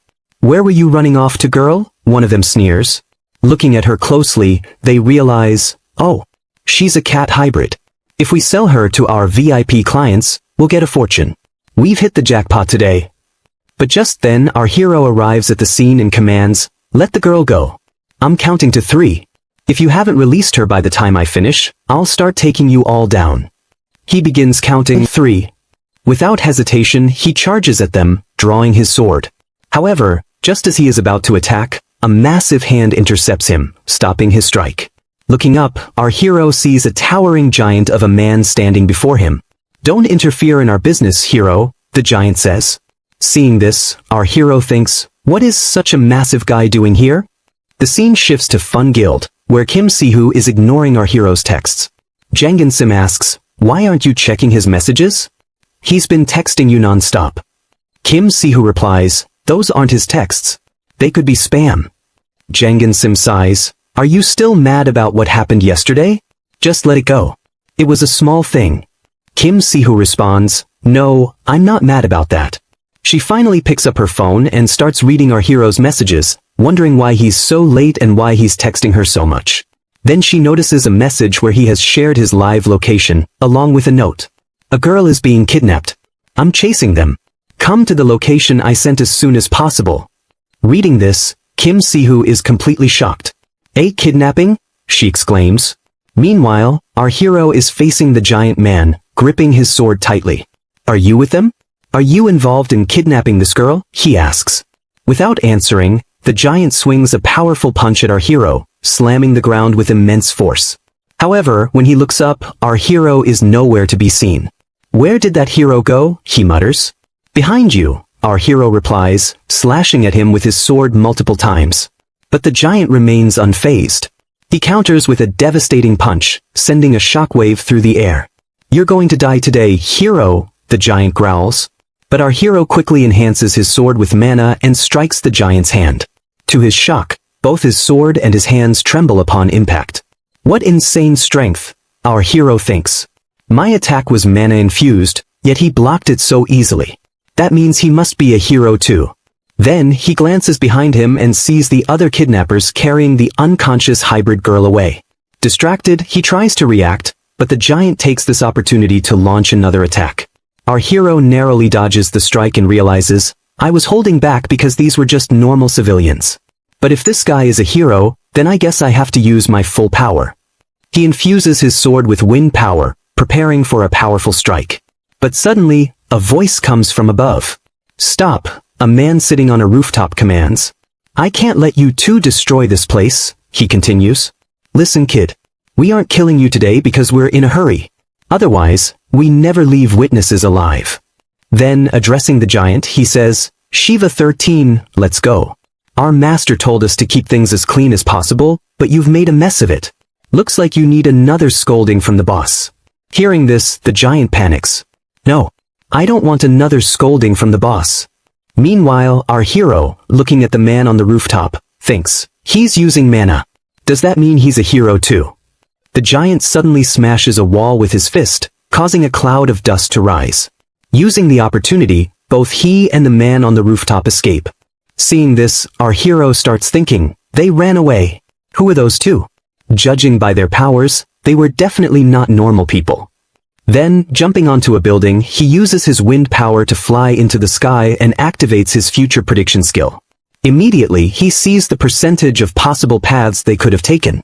The right path shows a 90% probability, so he heads in that direction, thinking, if I keep using my future prediction skill to analyze all the possible routes, I'll definitely track down their hideout. Just then his phone rings. It's Kim Sihu. Who's being kidnapped? She asks. Our hero replies, some thugs have kidnapped a hybrid girl. I'm sending you my live location. Get here as soon as possible. And inform the police before coming. What is happening in this world? Hybrids are being kidnapped now, she mutters, concerned. The scene shifts to an abandoned building, where a car is parked outside. Seeing the car, our hero confirms, this is the place. Inside the car, a man is sleeping. Our hero walks up and knocks on the window. The man wakes up, completely shocked to see him. Panicking, he reaches for his phone to call his leader. But before he can make the call, our hero smashes the glass with a swift strike, grabs the man's phone, and crushes it in his hand. Didn't you understand? I knocked on your window. That means you should have come out, right? Then our hero rips the entire gate off, grabs the man by the neck, and pulls him outside. Listen, you're not just some normal civilian. You were involved in a kidnapping, so I have every right to capture you and hand you over to the police. But before that, tell me what's going on here. Maybe, just maybe, I'll let you go. The scene shifts to the underground area of the abandoned building, where many hybrid children are already being held captive. A second thug enters, carrying the unconscious cat hybrid girl, and places her on the ground. The boss of the operation smirks and says, oh? So you brought in a new hybrid? The thug responds, yes, boss. You know, our VIP client specifically requested a cat hybrid, so I brought this one. The boss rips the tape off the hybrid girl's mouth. She immediately pleads, please let me go. Why have you brought me here? If it's money you need, I'll give you money. I have a lot of money. I'll give you everything I've earned so far. And just how much money do you have? The hybrid girl nervously replies, I have 2 million won. Hearing this, the boss bursts into laughter. 2 million won. Girl, do you even realize how small that amount is compared to what I'm about to make? The VIP who's going to buy you is offering me 900 million won. The hybrid girl is stunned. Then, the boss adds, and do you know what your buyer is planning to do? He might be conducting some experiments on you. But trust me, the treatment we're giving you here is much better than what the others got. Horrified, the girl glances to the side and sees the slaughtered bodies of many other hybrids. She starts sobbing uncontrollably, and with that, the episode ends. Then the boss says that VIP clients are coming in 40 minutes, so dispose of all the dead bodies. Hearing this, the hybrid girl says, what you're doing is highly illegal. If anyone finds out about this. To this, the boss replies, so what? Do you think if someone finds out, they'll do anything about it? They won't. Girl, come out of your fantasy world and into reality. After what hybrids have done to humans, humans don't care what happens to hybrids. They will only see this as revenge. To humans, you are nothing but a monster. Hearing this, the hybrid girl is completely shocked and starts thinking, if I want to escape from here, I'll have to enter my berserk mode. I'll have to get angry and attack them all. But as soon as she tries to use her mana to enter berserk mode, her mana doesn't activate. Seeing this, she wonders, what have they done to me? Just then, the bodyguard approaches her and says, you can't use your mana, can you? You never will. And with that, he slams her head into the ground and says, you can't use your mana because I've injected a mana suppression serum into you. I know about your berserk mode, which is why it works so well on hybrids. Seeing this, the boss says, hey, she's our goods. Don't ruin her. To this, the bodyguard replies, hybrids don't stay disciplined unless you beat them. That's why I have to be a little rough. The boss then says, take her to the upper floor. We'll deal with her there. But suddenly, the entire place starts shaking violently. Seeing this, the boss says, is something happening on the upper floor? Just then, our hero appears, using his wind power to punch the wall of the room with such force that smoke fills the air. The boss asks, "Who are you?" Our hero replies, "I've come to arrest you all for kidnapping and human trafficking." Seeing this, the boss asks, "Who is this guy?"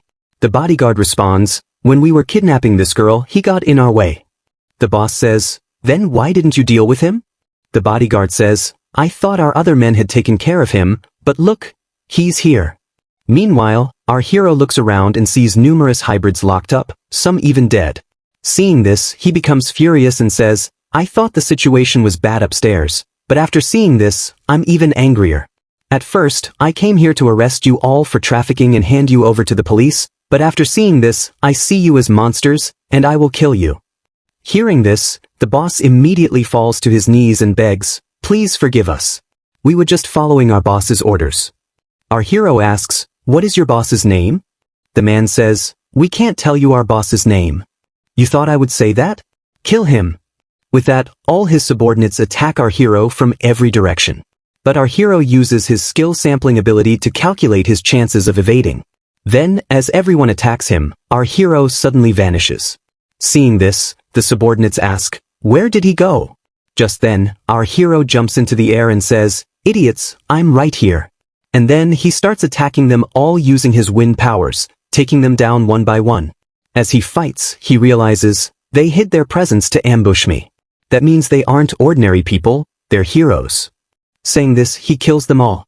The boss, watching this, becomes extremely nervous and thinks, "Did he just kill all my men so easily? All my men are heroes, and some are even class 5, but he defeated them all without breaking a sweat. This guy is extremely dangerous." Meanwhile, our hero says, "Don't try to run, or you'll die too." With that, he frees the hybrid girl, untying her hands.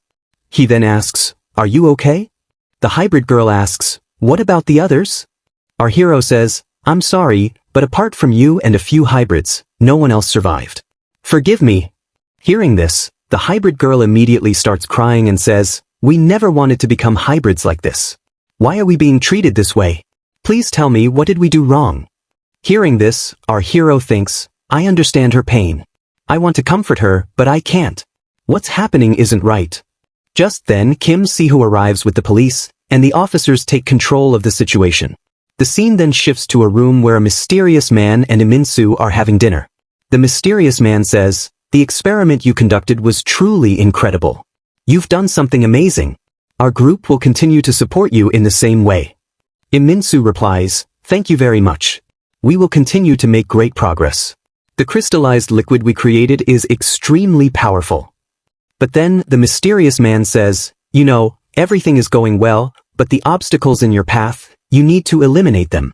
And one has just appeared." Min-soo asks, "What do you mean?" The mysterious man replies, "Don't you know? Haven't you seen the news? Some pest raided your secret kidnapping facility, where you kept hybrids captive, and handed over everyone to the police. There were many materials there for our research that could have been extremely useful to us. But now, all of that is gone. And the one responsible for this is the same human pest who killed in the saber cat area last time. And what a coincidence, he's interfering in our work again. You need to deal with that boy as soon as possible."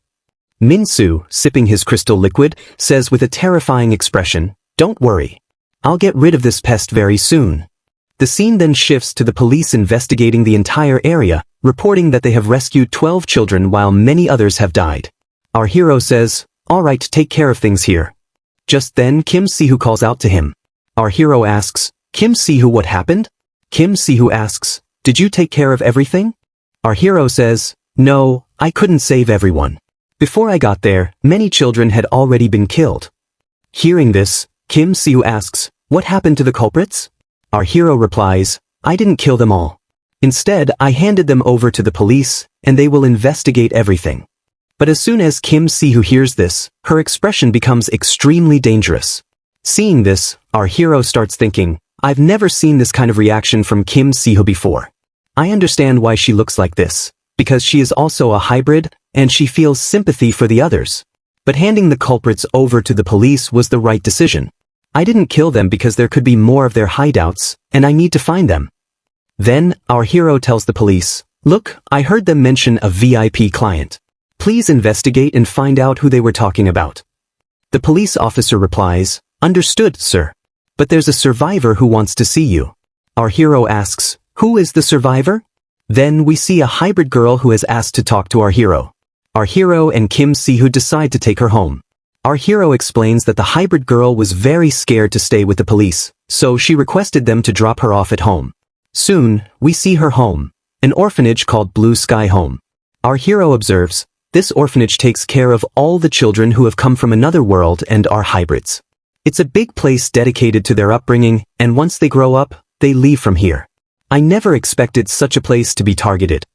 Just then, outside the orphanage gate, a girl is standing. As soon as the hybrid girl sees her, she rushes towards her, hugs her, and says, Sister Jiyoung, I was so scared. Jiyoung asks, are you okay? Did anything happen to you? The hybrid girl replies, nothing happened to me. I'm sorry for worrying you so much. Jiyoung looks at our hero and immediately bows, saying, thank you very much.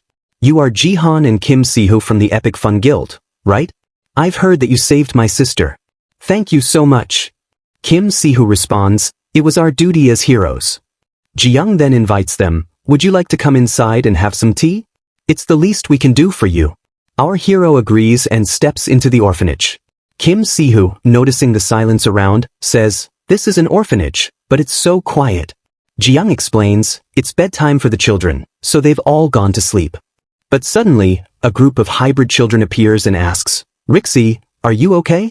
We were so worried about you. Jiyoung scolds them, you all should be in bed by now. What are you doing here? Our hero comments, kids these days really don't sleep early. They all head to the hall and start drinking tea. Jiyoung expresses her concern, we were very worried about Rixie and how she got kidnapped. Thank you so much for saving her.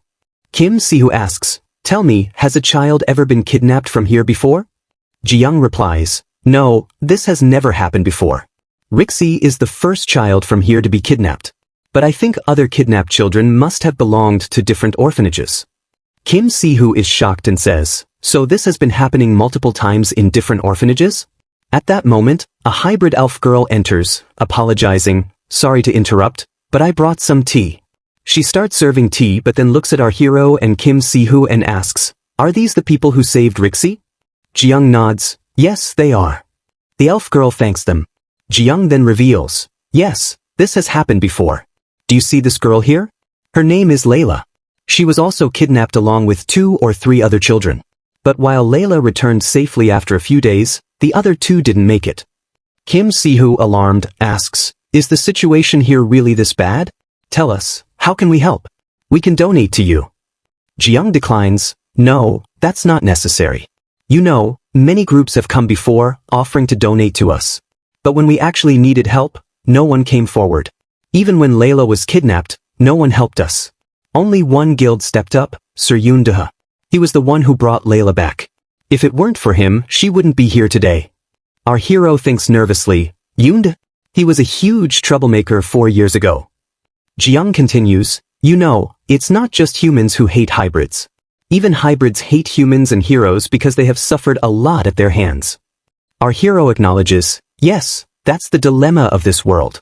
Hybrids hate humans and humans hate hybrids. They just can't coexist in harmony. Jiyoung adds, we have gone through so much hardship that we don't trust anyone anymore. That's why, I'm sorry, but we cannot accept your donation. Hearing this, Kim Si-hoo moves her hair aside and says, if that's the case, then let me reveal something, I am not a human either. I am a hybrid elf. Jiyoung and Layla are shocked. You're a half-elf? But you're the guild master of the Fun Guild. Kim Si-hoo confirms, yes, I am the guild master of the Fun Guild. But before that, I am a hybrid elf. I started the Fun Guild a year ago, but ever since Jihan joined me, I have felt a new sense of hope. I trust him.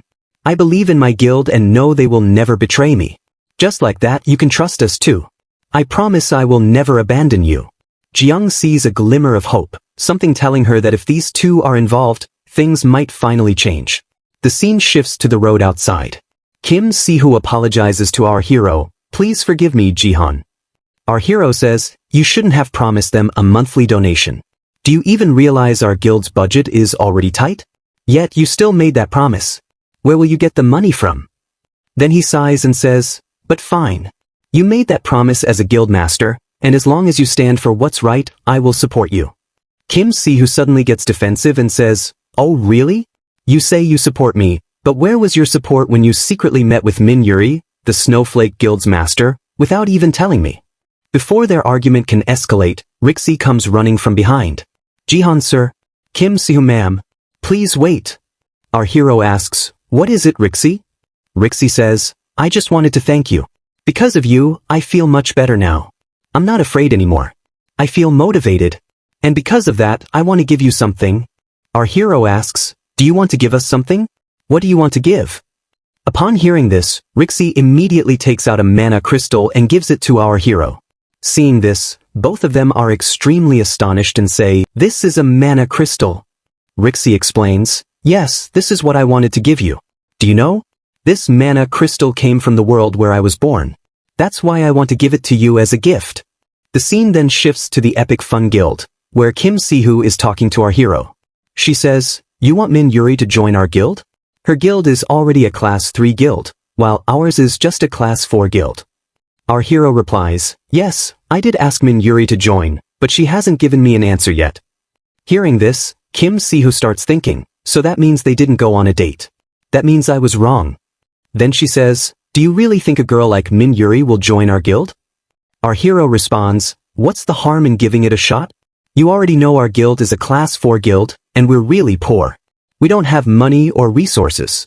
If Min Yuri joins us, it would be a huge stroke of luck for us." Hearing this, Kim Si-hoo is shocked. Then she says, "All right, I'll forgive you this time, but next time, if you want to recruit someone, talk to me first." Our hero says, "Okay, I understand." Then Kim Si-hoo changes the topic and says, "Forget that, let's talk about the mana crystal. It was really strong, wasn't it?" Our hero replies, "Yes, Rixie gave us the mana crystal, saying it came from her world, Karlam. This one has much denser energy than any mana crystal we've encountered before." Kim Si-hoo asks, "So what should we do with it? Should we give it to Sylph right away?" Our hero says, "No, we can give it to Sylph, but we won't learn anything from that. Instead, we can use it to learn something. So let's do that." Kim Si-hoo asks, "What do you mean by that?" Our hero replies, "Just watch." Then he summons Sylph. But in her current form, Sylph appears only as a ball of light and immediately hides inside our hero's shirt. Seeing this, our hero says, "There's no need to be scared. We are at home, so don't worry and come out." When Sylph comes out, she starts floating around in circles. Seeing this, our hero says, "Stand still. Don't keep spinning like that." Observing their conversation, Kim Si-hoo wonders, since when did these two get so close? He's talking to Sylph just like my mother used to. Then our hero says, "Hey, Sylph, look. We brought a mana crystal for you." Seeing this, Sylph becomes extremely happy and rushes to absorb the mana crystal. But our hero stops her and says, "Not so fast. Do you remember what you did in the Dice Guild? Because of you, I felt so embarrassed. I was ashamed." Hearing this, Sylph gets very angry. But our hero says, "If you keep doing this again and again, I won't give you any mana crystals in the future. Now jump 3 times for me." Sylph jumps 3 times. Then our hero says, "Now spin clockwise." Sylph spins clockwise.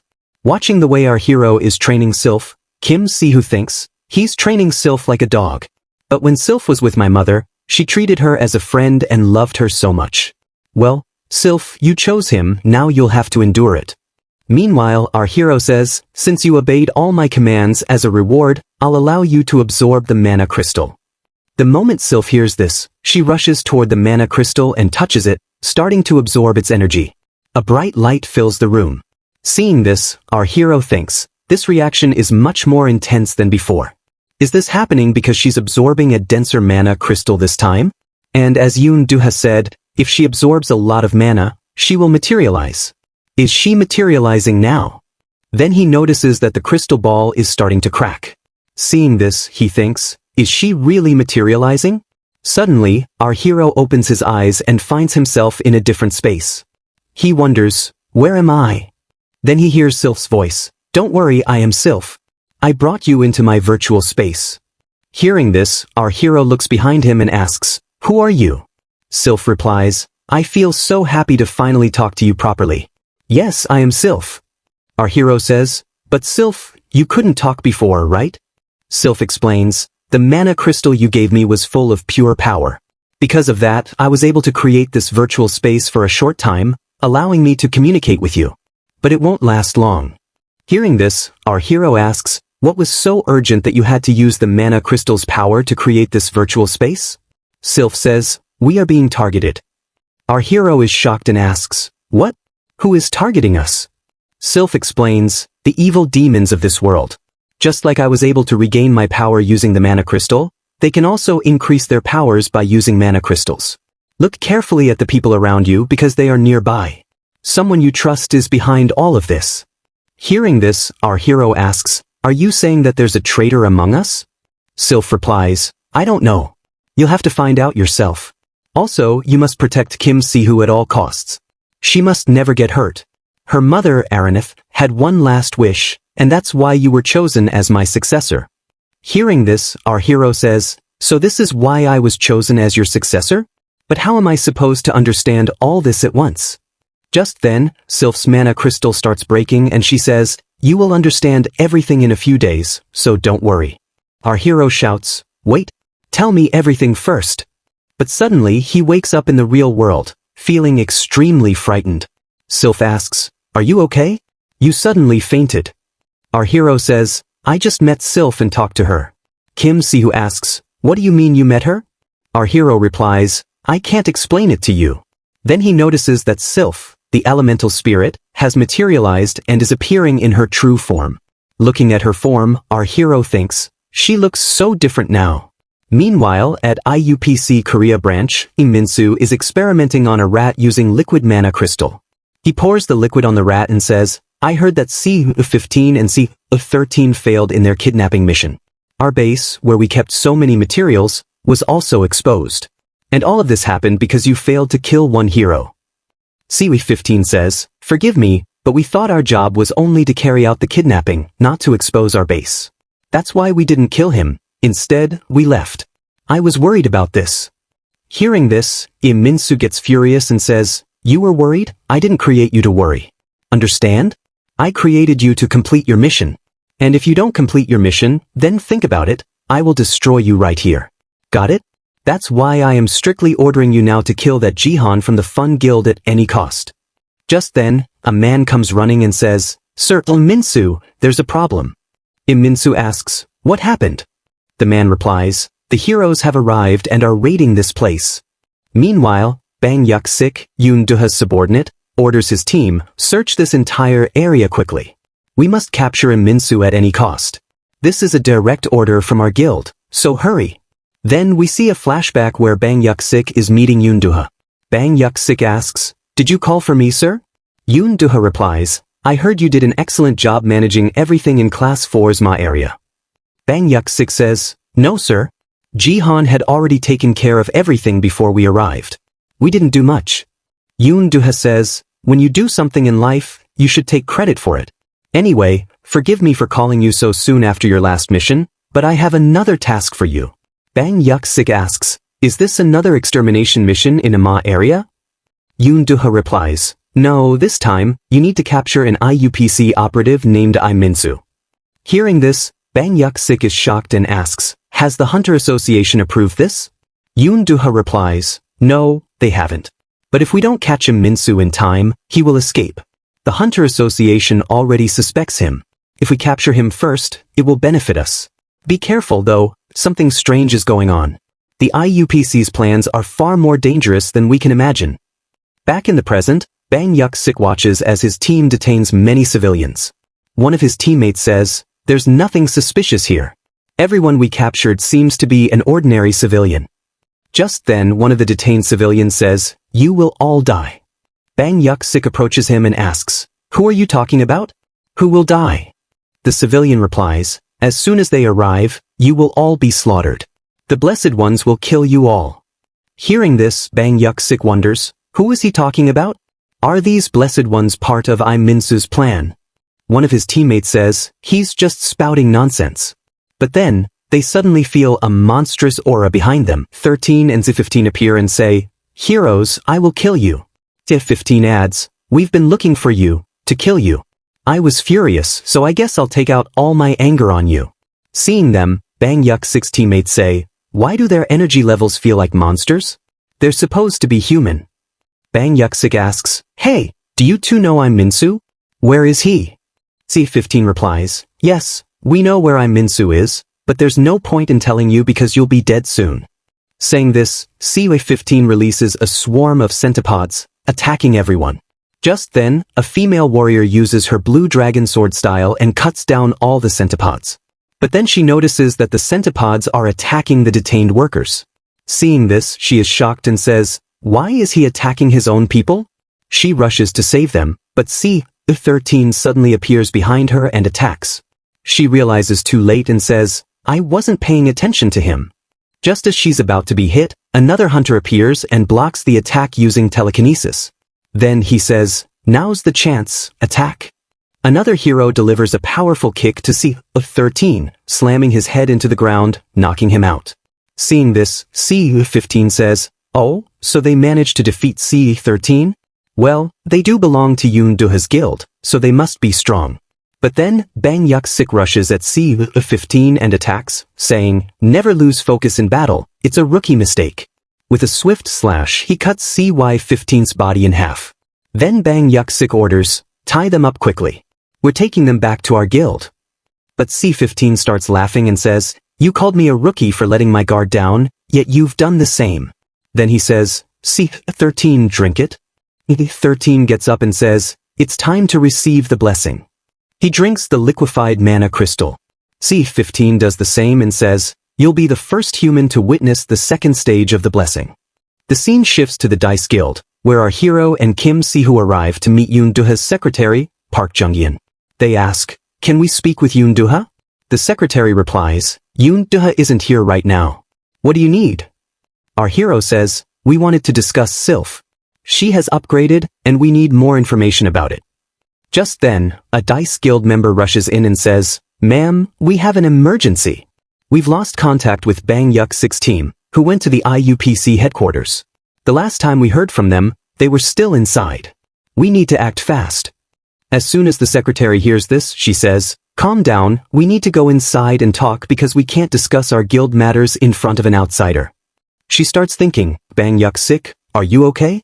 Yoon Do-ha isn't here either. Who will save you all? But then our hero says, Mississippi Park Young-young, please let us talk about this. Maybe we can help you. But first, can you tell us what happened between you and the IUPC? Later, a helicopter is shown hovering above the Dice Guild's helipad. Inside are our hero, Kim Si-hoo, and the secretary. Our hero asks, why are you heading to the IUPC headquarters? The secretary replies, listen carefully, both of you. What I'm about to tell you is top secret. A few days ago, the Hunter Association ordered an investigation on IUPC's manager, Im Min-soo, because he was suspected of being behind all these variant incidents. We were assigned to conduct a joint investigation, but before that, our team sent out a group led by Bang Yuk-sik. However, we lost contact with him. Kim Si-hoo asks, but wasn't this a joint investigation? Why did you go alone? The secretary replies, because Yoon Do-ha doesn't trust the other 5 guilds. If we had conducted a joint investigation, one of them might have attacked us. That's why we went alone. But now, we haven't been able to contact the team we sent, and Bang Yuk-sik was leading them. Kim Si-hoo responds, I see your problem. If you send another team to help Bang Yuk-sik, the other guilds will find out that you're investigating alone, and they might blame you for it. That's why you can't send another team, right? The secretary nods, yes, you're exactly right. That's why we need help. Our hero assures her, don't worry, we'll help you. Our guild is still new, so if we go, no one will suspect anything. We might be able to handle this situation. Then, our hero prepares to jump from the helicopter and tells Kim Si-hoo, use the levitation spell, I'm jumping. Kim Si-hoo exclaims, wait, do we both have to jump? Give me a second to cast the spell. But our hero jumps immediately, and Kim Si-hoo follows. The scene shifts to the IUPC guild, where Bang Yuk-sik regains consciousness. He mutters, was I unconscious? But where are my teammates? He looks around and sees all his guild members dead. Shocked, he screams, how is this possible? Then he notices his own hand, severed. The pain makes him scream even louder. He thinks, this shouldn't have happened. If only I had been more careful, At that moment, Phase 15 arrives and says, "Why are you just sitting there? Come fight me. You were the one who said never to get distracted in battle." Phase 15 appears in an upgraded form, resembling a demon. He grins and says, "Come at me fast. I don't want to waste the mana crystal I consumed." He is introduced as Nightcrawler. Then, Phase 15 says, "You're thinking the same thing, aren't you, Phase 13? 13 appears in its monster form, resembling a gorilla. Seeing this, Bang Yuksik realizes, does this mean the IUPC has truly developed a technique to merge humans with monsters? They were experimenting all along. I have to tell Yunduha about this. Just then he spots one of his teammates still alive and calls out, "Hisu. Can you hear me?" Hisu, barely able to speak, says, "Please forgive me. I couldn't save our teammates. I should have been more vigilant." Bang Yuksik notices Hisu's eyes are missing. They were ripped out by the monsters. Shocked, he tells him, "Don't say anything, just lie still. I'll save you somehow." Hisu weakly says, "Don't worry about me. Just escape and tell Yunduha what's happening here. It's crucial." But before he can finish, the gorilla monster steps on Hisu's head, crushing it, and says, "Die, hero." Enraged, Bang Yuksik rushes at them, yelling, "I won't let you two live." But before he can attack, the gorilla monster punches him hard, sending him crashing into the wall, blood dripping from his mouth. Phase 15 smirks, "Look at you. You look pathetic. But don't worry, we won't kill you yet. We need information about what your hero's guild is planning." Just then, a voice calls out, "You're not going anywhere." Both monsters turn around to see our hero and Kim Sihu arriving. Bang Yuksik thinks, "Yujihan?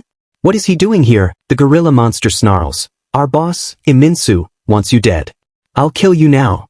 He charges at our hero, but C15 shouts, "You fool, don't rush in." Our hero tells Kim Sihu, "Step back. I don't want you getting hurt in our fight." Kim Sihu protests, "You can't win against him. You're still too weak." But our hero activates his Sylph element, feeling a new surge of power, and thinks, "No, I can sense it now. I can take him down in one strike." Sylph, the wind element spirit, appears, looking like a fairy. Our hero readies his sword, channeling Sylph's power into it. "This will be my ultimate move." He launches a powerful attack called Aura Blade at the gorilla monster. With that, the episode ends. Chapter 5 begins with the author explaining what it truly means to be an elementalist. In this world, if someone wants to use any kind of magic, whether it's earth magic, water magic, or fire magic, they need elements. Elemental magic is essential, but elements can also be activated using normal magic. However, compared to true elementalists, regular magic users are on an entirely different level. The capacity and manipulation of magic that elementalists possess are far superior. Using elemental magic requires a vast amount of mana, something Yujihan lacked. Unlike other heroes who were born with immense mana capacity, Yujihan had an extremely low amount. This meant that every time he used his wind element, his life was put in danger. There was a 95% chance of his death. But everything changed when his element upgraded itself into a new form. From then on, he no longer needed to use his own mana. Instead, he could channel the mana of his element, allowing him to reveal his true form, a real elementalist. At this moment, Yujihan unleashes a powerful strike, astonishing Experiment 15, who cannot believe what just happened. In a single attack, Yujihan manages to defeat the upgraded gorilla, slicing it in half with his aura blade. As the scene unfolds, Yujihan turns his attention to Experiment 15 and recognizes him as someone involved in past kidnappings. He reminds him that they had met before, and while he didn't kill him last time, this time he wouldn't let him go. Preparing to use his aura blade again, he commands Sylph to equip his sword with power. Seeing this, Experiment 15 begins to panic, realizing he must do anything to avoid the attack. He recalls that Iminsu had ordered him to eliminate Yujihan, so he couldn't afford to die here. Desperate, he notices Bang Yuksik's unconscious but still alive body nearby. Sending out his centipedes, he captures the body and pulls it toward himself, using it as a hostage. He taunts Yujihan, saying that if he even tries to attack, Bang Yuksik will die. Kim Sihu, witnessing this, realizes that Bang Yuksik has been taken hostage. Yujihan, assessing the situation, decides to step back and tells Experiment 15 not to harm him. Amused by how easily people can be manipulated, Experiment 15 thinks to himself that he just needs to hold out a little longer. He believes Iminsu must already know he is losing and will send reinforcements soon. If he can just hold on until then, he might be able to kill Yu Jihan. But before he can act, Yu Jihan suddenly appears beside him and slashes his centipede arm, freeing Bang Yuk-sik. Shocked by his speed, Experiment 15 barely has time to react before another powerful slash cuts his body in half. As he lies on the ground, split in two, he is overwhelmed with disbelief. How could someone cut through his double-upgraded body in a single strike? With his sword pointed at Experiment 15's face, Yu Jihan demands to know where Iminsu is and what his plans are. Experiment 15 smirks and says that Iminsu's plans are already in motion. Many heroes have already been given crystal liquid, which has significantly enhanced their power. He tempts Yu Jihan by suggesting that if he joined their side, Iminsu would make him even stronger. Yu Jihan dismisses the offer, demanding once again to know how to find Iminsu. Experiment 15 laughs and tells him that they aren't just starting their plan, they are already near the endgame. Meanwhile, Kim Si-hoo is healing Bang Yuk-sik, stopping his bleeding. Bang Yuk-sik, regaining consciousness, recognizes them and realizes they are from the Epic Guild. Kim Si-hoo confirms that the Dice Guild sent them to help. Surprised, Bang Yuk-sik remembers that he was once an examiner for these very people, and now they are saving him. As he gathers his strength, he insists that they must eliminate their enemies quickly. However, Kim Si-hoo reassures him that Yu Jihan has already taken care of both enemies. But Bang Yuk-sik suddenly senses an immense energy behind Yu Jihan, an energy unlike anything he has ever felt before. Just then, a voice calls out, demanding to know what is happening. Startled, Yu Jihan swiftly turns around and swings his sword, suspecting another enemy. However, his attack is blocked by a dagger, and a girl appears before him.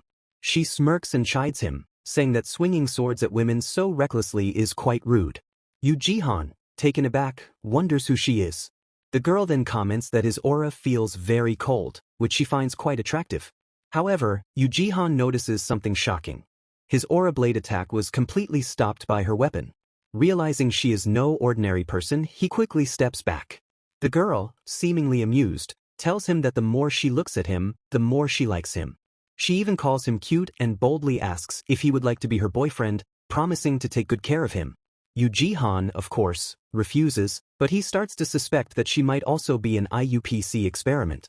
Meanwhile, Experiment 15, still barely alive, calls out to the girl, addressing her as Jerry. Seeing him on the ground, Jerry mocks him, saying that lying there like that might make him catch a cold. Desperate, Experiment 15 begs her for one more chance. He pleads for another mana crystal, claiming that if he gets one more, he will surely defeat Yu Jihan. But instead of helping, Jerry impales him with her dagger, killing him instantly.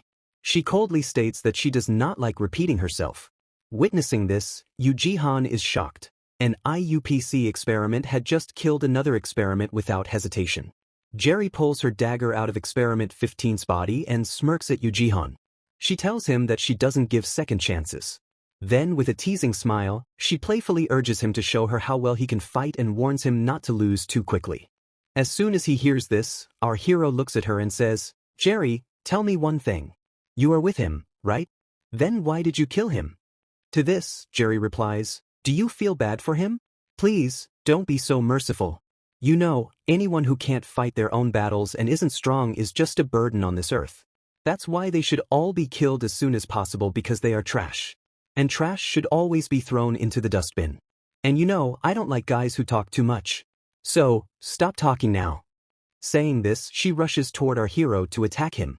The attack is about to land on our hero, but just then he orders Sylph, attack her. Sylph uses its mana and launches a powerful attack on Jerry. Seeing this, Jerry is very surprised and says, "Look at that. I didn't expect you to have such a cute pet." Because of Sylph's mana, Jerry is thrown far away. Seeing this, our hero says, "It looks like you only knew how to talk. You're not strong at all." Then he starts heading back to Kim Si-hoo, thinking, I need to check if Kim Si-hoo is okay. But just as our hero is leaving, a voice comes from behind. "Oh, my darling, where are you going? I have never seen someone who could fight me directly. That's why, from now on, Jerry likes you a lot." Saying this, she rushes at our hero again. Our hero thinks, "It looks like I'll have to kill her." He then orders Sylph, quickly go inside my sword. I'm going to use Aura Blade." Sylph immediately enters the sword. But just then, Jerry gets very close to our hero and says, "Let's see what trick you use this time." She is about to attack, But at that moment, our hero slashes her with his aura blade, cutting her body in two. However, he quickly realizes that it was just an afterimage, not her real body.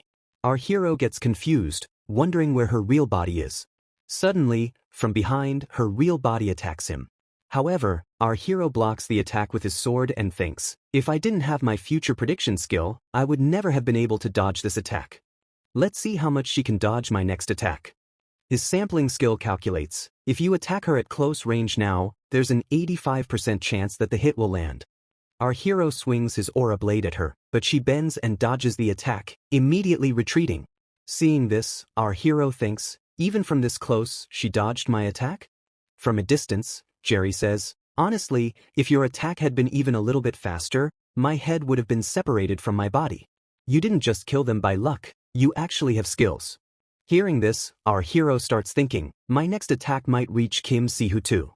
But no matter what, I have to kill her here, otherwise, she will cause me a lot of trouble in the future. Our hero prepares to use his aura blade at maximum power. Seeing this, Jerry says, an aura blade? I've never seen anyone use an aura blade before. Let's see how powerful it is. She rushes forward, while our hero also charges towards her, thinking, I'm going to use my aura blade to destroy this entire place. Let's see how you escape this attack. Their attacks are about to clash, but suddenly, Iminsu arrives and says, that's enough, Jerry. Both of them stop immediately. Then Iminsu says, I told you to come here and assess the situation, not to destroy this place. He introduces himself, hello, my name is Iminsu.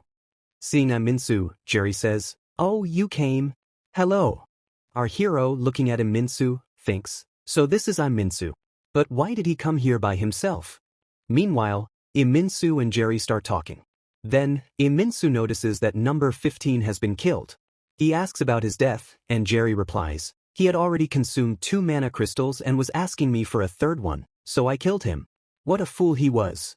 To this, Iminsu says, yeah, he really was a big fool and foolish too. But now it's time for us to leave. Just then, our hero places his sword on Iminsu's neck and says, who said you could leave? You are considered an A-rank class criminal, and I have orders from the Hunter Association to capture you. Your time to be imprisoned has come. Hearing this, Iminsu says, you want to capture me? Saying this, he releases an immense amount of aura energy from within himself, causing Jahan to immediately fall to his knees, thinking, how is monster energy coming from him? And that, too, such powerful energy. Then our hero says, just wait a little longer. Soon, all the guilds of the Hunter Association will be here, and the 6 guilds will capture you. Iminsu responds, oh, the 6 guilds are coming? But kid, that's exactly my plan, my master plan. As soon as they arrive, my master plan will be complete. Hearing this, our hero says, what master plan? Do you think your plan will work? The Hunter Association has already made plans to capture you. Iminsu smirks and says, kid, you are still very naive. Have you ever thought about what would happen if there was a spy inside the Hunter Association, someone betraying you? This shocks our hero and he starts thinking, is there really a traitor in the Hunter Association? At the same time, we are shown the Hunter Association, where Chairman Jong is seen rushing out of his office in a hurry.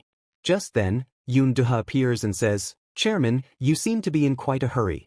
Chairman Jong looks at Yoon Do-ha and says, Yoon Do-ha, how did you get here? To this, Yoon Do-ha says, hello, you traitor. Hearing this, the chairman exclaims, traitor? What nonsense are you talking about? I'm not a traitor. But at that moment, Yoon Do-ha uses his earth element to launch a powerful boulder attack at the chairman, slamming him into the wall. From there, the chairman asks, why are you attacking me? Yoon Do-ha responds, the only one who can control the 6 guilds, have all the information about us, and leak it to IUPC is none other than the chairman of the Hunter Association himself. Hearing this, the chairman, struggling under the debris, says, no, you are mistaken.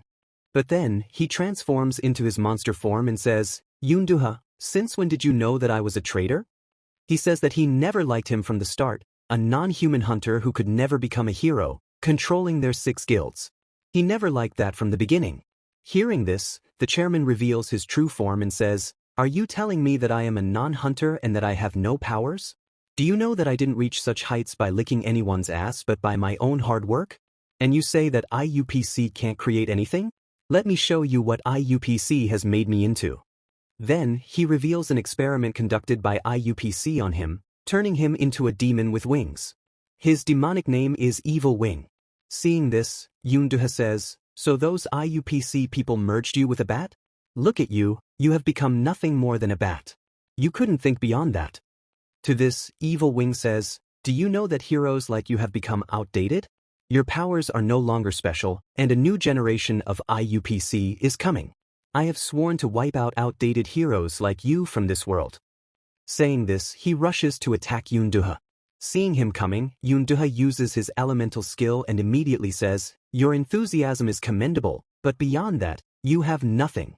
Then, using earth power, he traps Demon Wing in an earth prison. But the demon smashes the prison and attacks Yoon-duha, saying, "You are the #1 hunter in this country. People have praised you so much and placed you on a pedestal, but you have no power left now."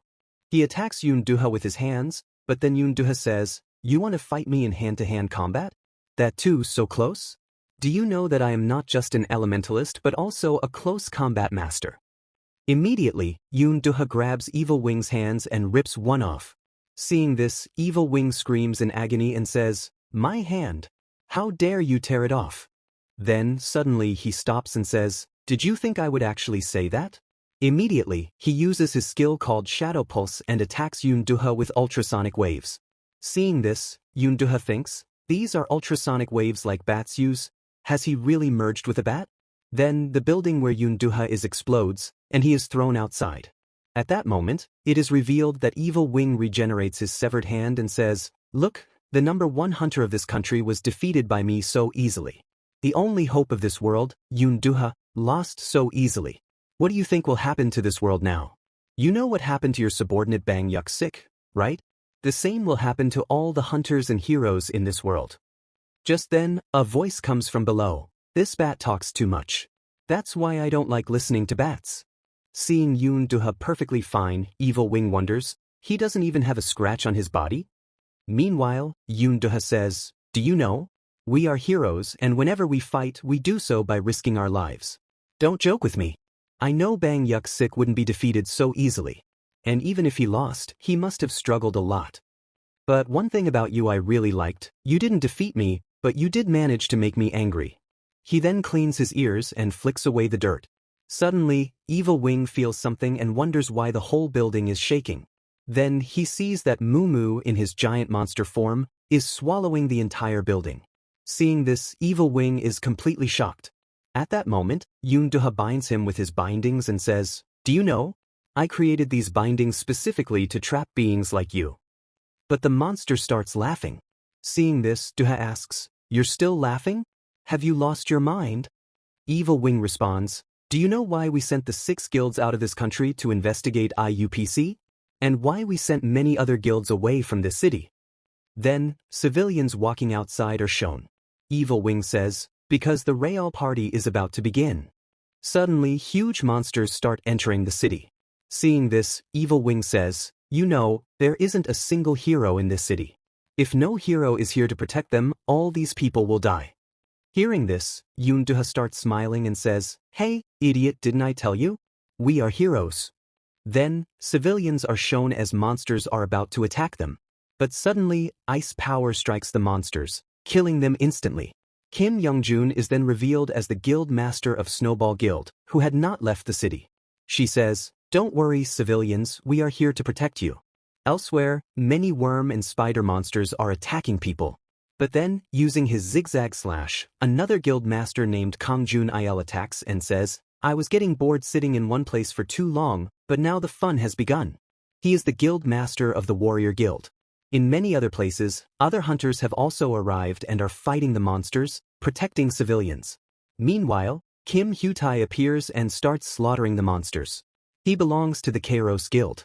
While killing them, he says, "I don't know who planned this monster outbreak, but if killing all these monsters can get me to rank class 1, then I will definitely kill them all." Seeing so many hunters, Evil Wing is completely shocked and says, "Where did all these hunters suddenly come from? When did you even get the time to gather so many hunters here?" To this, Yoon-duha says, "Before I came here to fight you, I had already informed all the hunters to return to this country as soon as possible." Hearing this, Evil Wing says, if all the hunters are here, then who has gone to save your Bang Yuk Sik and the other members of the Dice Guild who were at the IUPC headquarters? Yoon Duha responds, you don't need to worry about that because the person I sent there is my most trusted ally. And I shouldn't say this, but it kind of embarrasses me to admit it. He is even stronger than all of us, including me. Then, the person named Baek Gankian is shown, who is the guild master of Red Hall Guild. He has already reached IUPC's headquarters. Looking down, he sees intense fighting happening below. Then, he jumps down and says, this building is really fancy. Landing among the fighters, he draws attention. Seeing him, the hero and Taminsu take notice. The man then says, looks like you guys are having a party here. Would you mind if I join your party? As soon as Baek Gankian arrives, the author describes how everything suddenly falls silent. Everyone's eyes focus on Baek Gankian. Yu Jihan sees a ray of hope, believing that all the matters here will be resolved because Baek Gankian is the #1 hunter of the top guild in Korea. There is no one stronger than him. Baek Gankian then says, oh, so you are Im Min-soo, the manager of IUPC. Seeing him, Im Min-soo says, Baek Gankian, what are you doing here? Jerry also looks at Baek Gankian and says, wow, he looks so cute. I think I'm starting to like him a lot. Meanwhile, Im Min-soo says, what are you doing here? Do you have no concern for this country? Monsters are attacking everywhere outside, and you came here just to capture us. Baek Gankian replies, you don't need to worry about the outside. All the heroes of this country are handling the monsters. But still, I didn't expect to see you here among all these people. Epic Fun Guild's Yu Jihan. Ha Yoon Do Ha told me a lot about you. So, are you here because you have joined forces with Im Min-soo? Hearing this, our hero shouts, that can't be possible. But then he starts thinking, I could withstand Im Min-soo's aura pressure for a while, but Baek Gankian's aura pressure is on a completely different level. I know we are both heroes, but he's on another tier entirely. Baek Gankian activates his mana skill and says, it looks like you've already defeated all the Dice Guild members here. That means I won't hesitate to kill you now. He immediately uses his skill, Daydream Unfold. Suddenly, a bright light flashes, and a unique domain begins to open. Seeing this, Im Min-soo exclaims, I've only heard about this Daydream skill before, but he's actually using it here. This is an incredibly dangerous skill. He then turns to Jerry and says, Jerry, we need to escape immediately. Forget about the mana crystal for now, understand? Baek Gankian responds, you can try to run, but all the exits are sealed. You're already trapped in my skill. Then we see a different domain forming around them. This domain is called the Daydream Domain, a dimensional magic. Im Min-soo, looking around, says, are we inside the IUBC headquarters? Jerry, amazed, says, this place feels like a dream.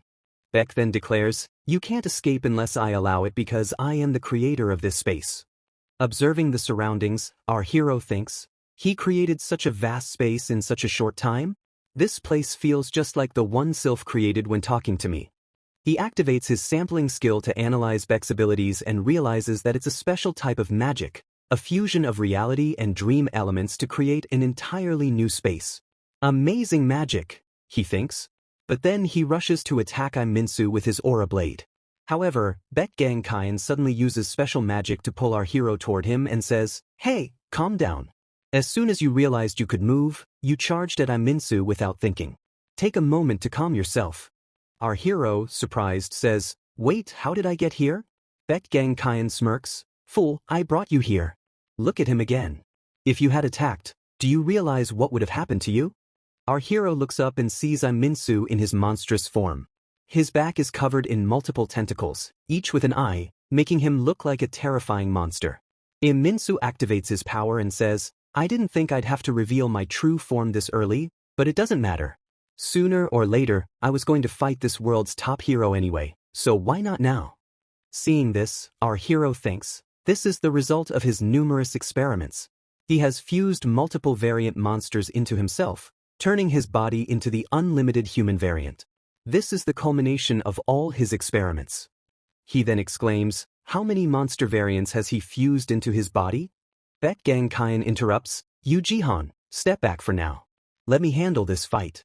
You can't defeat him. Yu Jihan protests, what are you saying? You know you can't defeat him alone either. Baek, keeping his eyes on the enemy, warns, stay alert.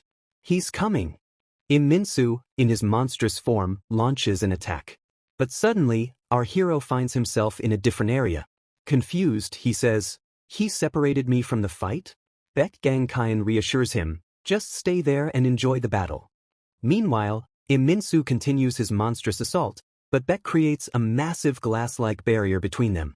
Seeing this, Minsu thinks, oh, so he can create barriers using spatial magic.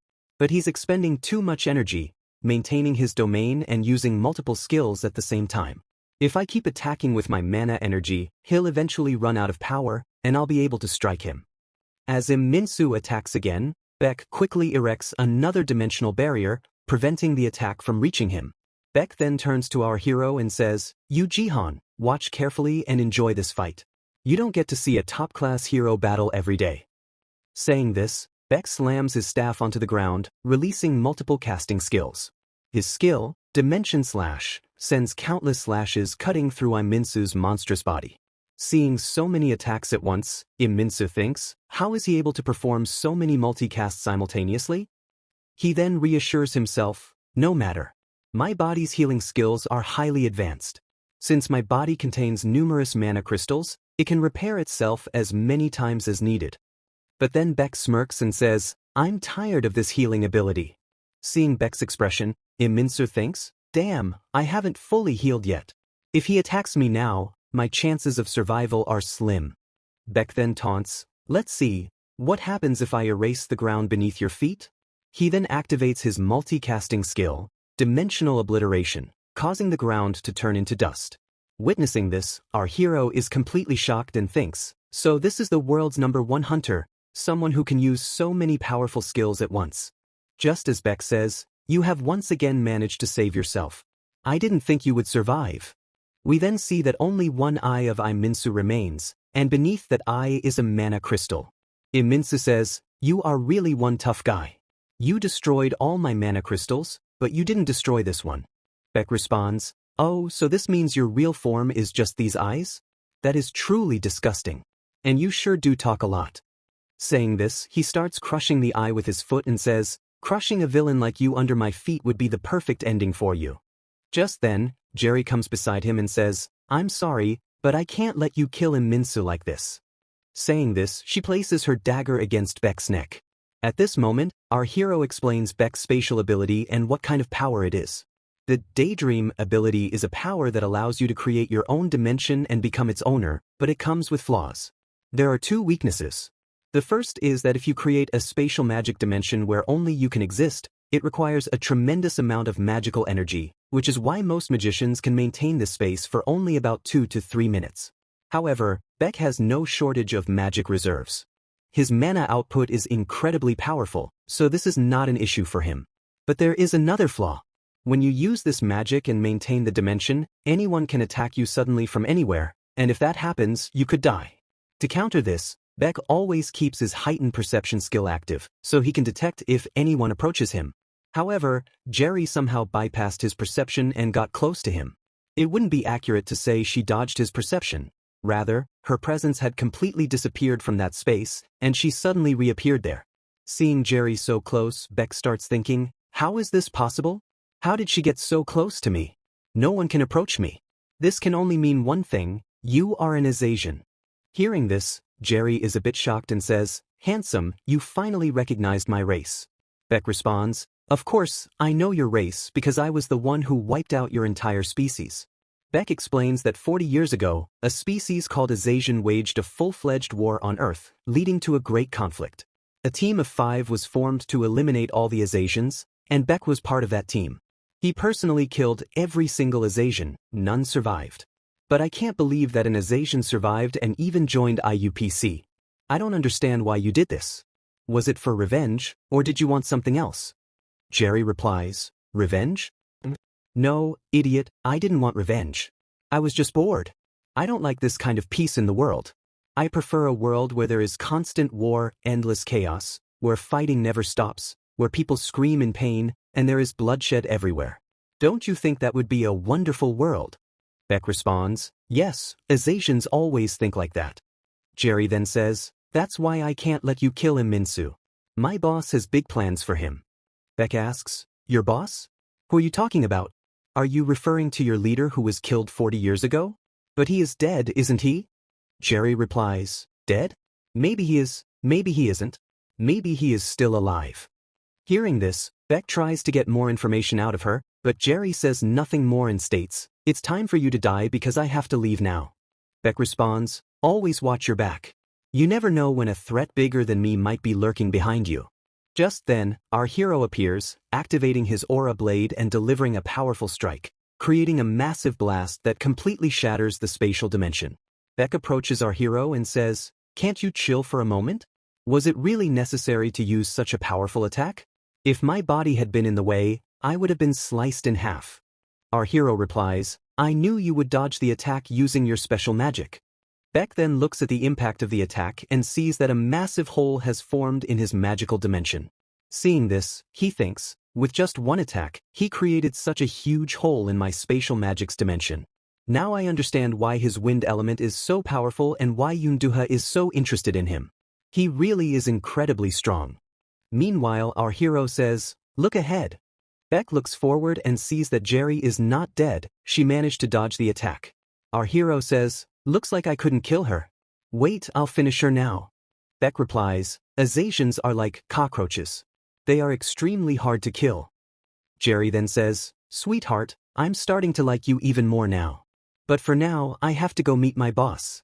Saying this, she jumps into a spatial rift. Our hero asks, how can she leave without your permission? Beck explains, the attack you just made severely damaged my dimension, making it unstable. It created a spatial rift, and she escaped through it. Our hero says, no, I won't let her escape. Beck stops him and says, if you move forward, the spatial rift will pull you in too, so don't even try. But Beck is thinking to himself, she was acting like she knew my skills very well. But in this whole world, only two people truly understand my skills. First is Yunduha, and second was that Azasian leader. So does this mean the Azasian's leader is actually still alive? Meanwhile, Jerry says, see you later, sweetheart, okay? And with that, the spatial rift closes. Seeing this, our hero exclaims, damn it, we let her escape. Beck says, don't worry, we've gathered a lot of intelligence. He then thinks to himself, I must inform all the guilds about IUPC's alliance with the Azasian. Our hero overhears this and repeats, I know everything now. Beck says, so you figured everything out. Fine, you're coming with me. Then Beck takes our hero into a spatial dimension through which they begin traveling. Beck tells our hero, this is your first time traveling through spatial magic, so be careful not to get nauseous. Hearing this, our hero says, you should have told me that earlier.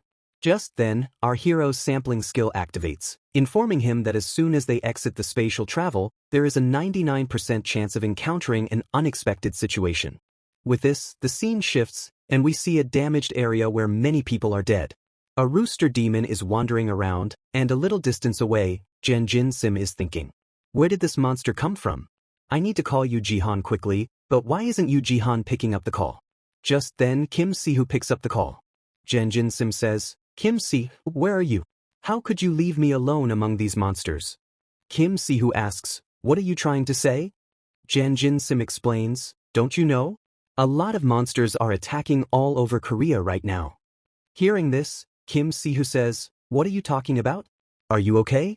Stay hidden and quickly find a shelter. Jin Sim says, where did this rain suddenly come from? Just then, the rooster demon spots Jin Sim and attacks him to eat him.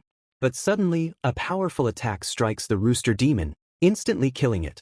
A man appears and says, hey, young man. I never thought that as soon as I left Korea, this country would change so much and be in such destruction.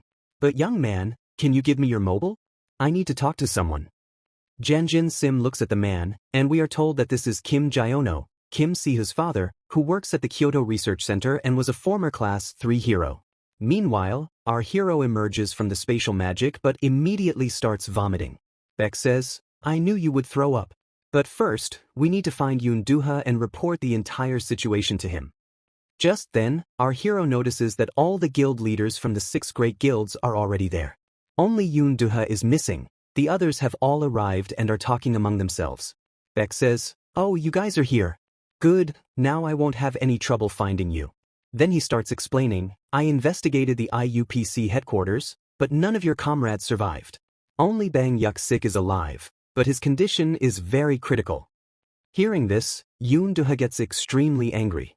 Baek continues, I wasn't able to save Bang Yuk-sik in time, but I discovered some very important information. Do you remember the Azasians, who attacked the whole world 40 years ago? They are still alive and are working with IUPC. Everyone is shocked upon hearing this. Baek further says, not only that but their leader, the one we all thought we had killed, is also still alive. Everyone is even more shocked and says, how is that possible? Is he really alive? Are their souls wandering? We thought we had killed all the Azasians. Meanwhile, Yoon Do-ha, filled with rage, says, be careful, Baek. If there is even a little bit of falsehood in what you're saying, remember, no one will be worse than me. Baek says, alright, I understand. I'm not lying. Meanwhile, our hero, watching all of them fight, thinks, why are they all fighting among themselves? And why did my sampling skill tell me that something unexpected is going to happen here with a 99% probability? Then we see the members of the Kairos Guild, who look at all the guild members gathered there and say, looks like everyone has arrived here. Good, we will introduce ourselves as well. Sien looks at our hero and says, oh, isn't that Yu Jihan? What is he doing here? And why is he talking to Yoon Do-ha? How did he reach his level? Seeing Yu Jihan, Kim Hyuntai's trauma is triggered, and he starts remembering the past when he had expelled Yu Jihan from his team. At that time, Kim Hyuntai had said, Yu Jihan, you are too weak. That's why we don't need you anymore. Hearing this, Yu Jihan had responded, don't make excuses in front of me. Tell me the real reason you're kicking me out. Kim Hyuntai had said, fine, I'll tell you the truth. I am about to reach rank 1 guild, and I myself will become rank 1. Everyone in our guild is the strongest except for you. You are just dead weight we are carrying. You never listen to us. You never follow orders and do whatever you want. Because of you, we can't move forward. But after removing you, we will recruit a good guild member and reach rank 1. Understand? That's why I'm kicking you out. Our hero had said nothing and started walking away. But then Kim Hyuntai had asked, aren't you going to say anything to me one last time? Our hero had said, I'm sorry, but Kim Hyuntai, I want to tell you this, you will never reach rank 1 in your life.